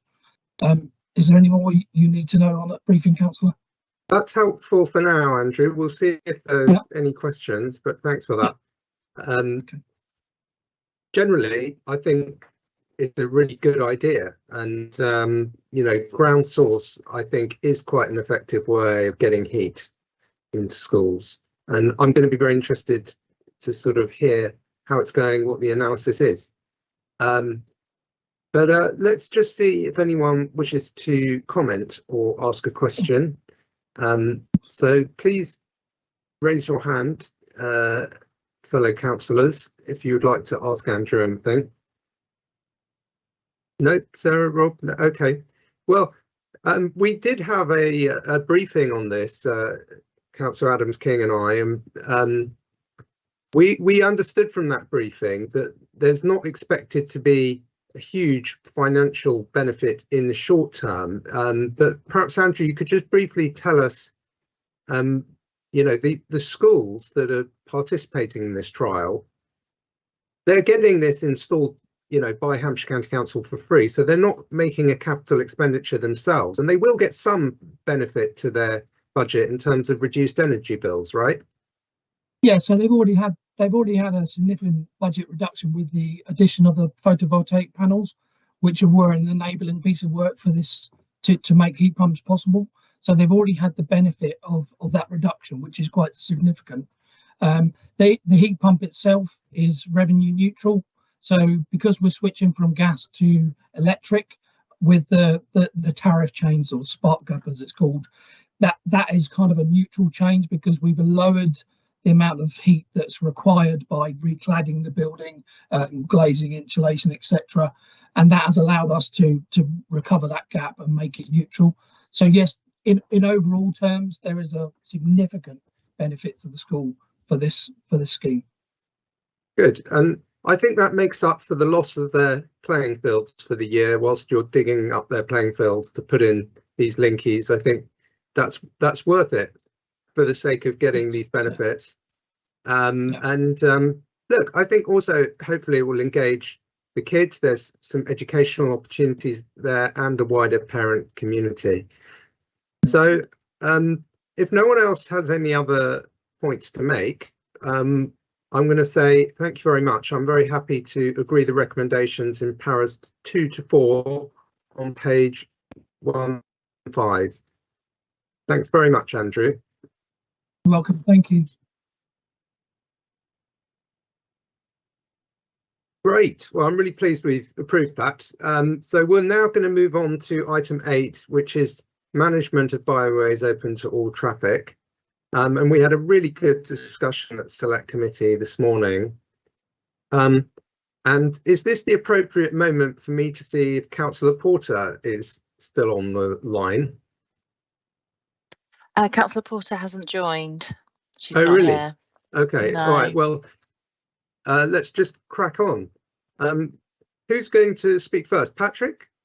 Very briefly, I'm going to introduce Jonathan Woods, who's the lead officer on this. And as you say, Russell, we had a very good discussion at this morning's Select Committee. I mean, for the County Council, it's always a difficult balancing the requirements of the network with the user expectations, the funding that we have, and working within what is a national legislative framework associated with this. But what you'll see within the report in front of you, which Jonathan would just take us through the headlines for, is what we're doing in the short term by way of the policy that we have, but a longer term plan is looking at other measures that we might want to take, other work that we might want to do, and you'll see that set out in quite a lot of detail within the report. But I'll hand over to Jonathan just to take us through any headlines by exception and to take any questions. Thank you. Hi there, and thank you. Yes, we did have a really good and interesting debate this morning, and the members kept me on my toes with the questions, which is always welcome, honestly. Yeah, so essentially we've modified our work quite considerably over the last few years. We're trying to work more dynamically in our management of lanes. We've introduced winter closures.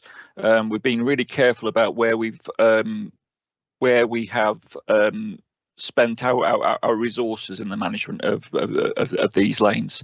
We've created a new assessment process, which we've been running now since 2019, which is the byways operational procedure, and now seems an appropriate moment to review how we've been operating and step forward into the position where we're looking to put together both a programme of works from 2025 through to 2030, and modify and improve our way we communicate with our customers, the way we communicate with our communities, and the way we make partnerships with the other authorities which are operating in the area. I think that's probably a fair summary, other than for those people that weren't involved in the Select Committee to basically outline. This was more of an update paper in preparation for a paper which we'll be bringing in the new year with more specifics about what is actually being proposed and how we will be changing our method of work. I think, is that enough for you, Councillor Oppenheimer, or do you have any further questions? Fine. I think that's a perfect length of summary. Do you wish to add anything, Joe, to what Jonathan has said? No, I'm happy with that. Thanks. We don't need to repeat everything that was said this morning, but I think it's helpful to just reflect some of the discussion. So can I just ask Councillor McAtter whether you'd like to say anything at this point about the decision before me? Is Rob on the call? I am. Oh, you are. But my internet is coming and going, and has been for the last 2.5 hours, and I apologise for that. I don't know what's going on in East Midlands today. I don't think I can blame the boat. I thought the key thing out this morning was the willingness of loads of councillors to engage, and the strength of the deputations, and the message that we've got a significant amount of resource available to us at the local level that we as a county should try and take advantage of, for two reasons. One, it's well informed, and two, it's not going to cost us anything. And I think that's the biggest thing that I got out of today, is the willingness of the officers to work with a whole range of different parties trying to come to the most appropriate solution for the county council. Thanks. Thanks, Rob. Any other councillors wish to say anything at this moment? What about you, Nick? Yeah, the other thing I would reflect, Russell, and I should have mentioned it when we were talking about roads as well, that both of the items this morning, what was really heartening to see was that the recommendations that were put forward to be approved or to be scrutinised by the Select Committee were approved unanimously. And as was this one, and I think that shows the degree of engagement and understanding that our colleagues who are there to scrutinise our decisions showed as a consequence of that. Yeah, that's true. That is very positive. I feel very positive about the progress we're making in management of the boats, and I think, you know, we've all got a clear-sighted understanding of what we can do within the powers and the funding available to us. I'm very grateful to Jonathan and to Joe for developing this paper. Sorry, is this a private meeting? I've just come back in because I dropped off before. Oh, right. No, we're still in the decision day. So, Councillor Crawford, would you like to comment on the boats paper, which is what we're on? No, I didn't have anything to say about that. What I was concerned about was that I got cut off just as my final remark. The reason for that was that I'd assumed that my item was item 1 on the agenda, so I hadn't taken my charger to the venue, and so when the battery ran out, I dropped off. So you missed my final words of wisdom. Oh, just Alex, to reassure you, I knew what you were going to say, so I think I covered everything. So watch the recording back, and hopefully I've covered all that you needed to do. Yeah, we've all had that IT disaster experience, Alex. So don't worry about it. But thanks for coming back on the call. Okay. Shall I leave you to it then? It's up to you. I mean, yeah, I'm summing up agenda item 8 right now, of which I have no knowledge. So okay. Thanks very much for your time. Thank you. Yeah. Thank you, Alex. So I think I was just saying that I'm very grateful to Jonathan and Joe for all their work on this issue. We've got more to come next year. We're going to keep engaging with South Downs National Park Authority. We've got the review of the BOP, that's the byways operational procedure, that will come to me again at some point, hopefully around March, April. And we're going to keep talking to parishes, building our links with parishes. The team do work very closely with parishes, but as we all acknowledged this morning, there's always more we can do. And I think we heard some very good deputations this morning with some good ideas on that, which we are reflecting on. The only other thing I want to say is that as the executive member, I am keen to write to the Minister, who is Rebecca Powell. She is the DEFRA Minister in charge of protected landscapes and rights of way. So she's definitely the right person to write to. And we'll see where we get to with that. But I think it is right that we make the case to DEFRA that we need some support in giving us more tools to manage our byways effectively for the sake of all users. So with that, I would like to move to the recommendation, which is on page 183. And there are 2 recommendations there, paras 2 and 3. And Katie, I'm very happy to approve those recommendations here today. Thank you. So my last item at my decision day today is exempt. So at this point, I would like to thank all those people attending from the public and observing from the public, and say farewell to you, because I now need to read the formal exclusion and we're going to move into an exempt session. So thank you very much for attending today. I'll now read the exclusion of press and public. And it states that the public be excluded from the decision day during the following item of business, as it is likely, in view of the nature of the business to be transacted or the nature of the proceedings, that if members of the public were present during this item, there would be disclosure to them of exempt information within para 3 of part 1 of Schedule 12A to the Local Government Act 1972. And further, that in all the circumstances of the case, the public interest in maintaining the exemptions outweighs the public interest in disclosing the information for the reasons set out in the report. Can we please end the webcast? Thank you. I'll confirm as soon as we're off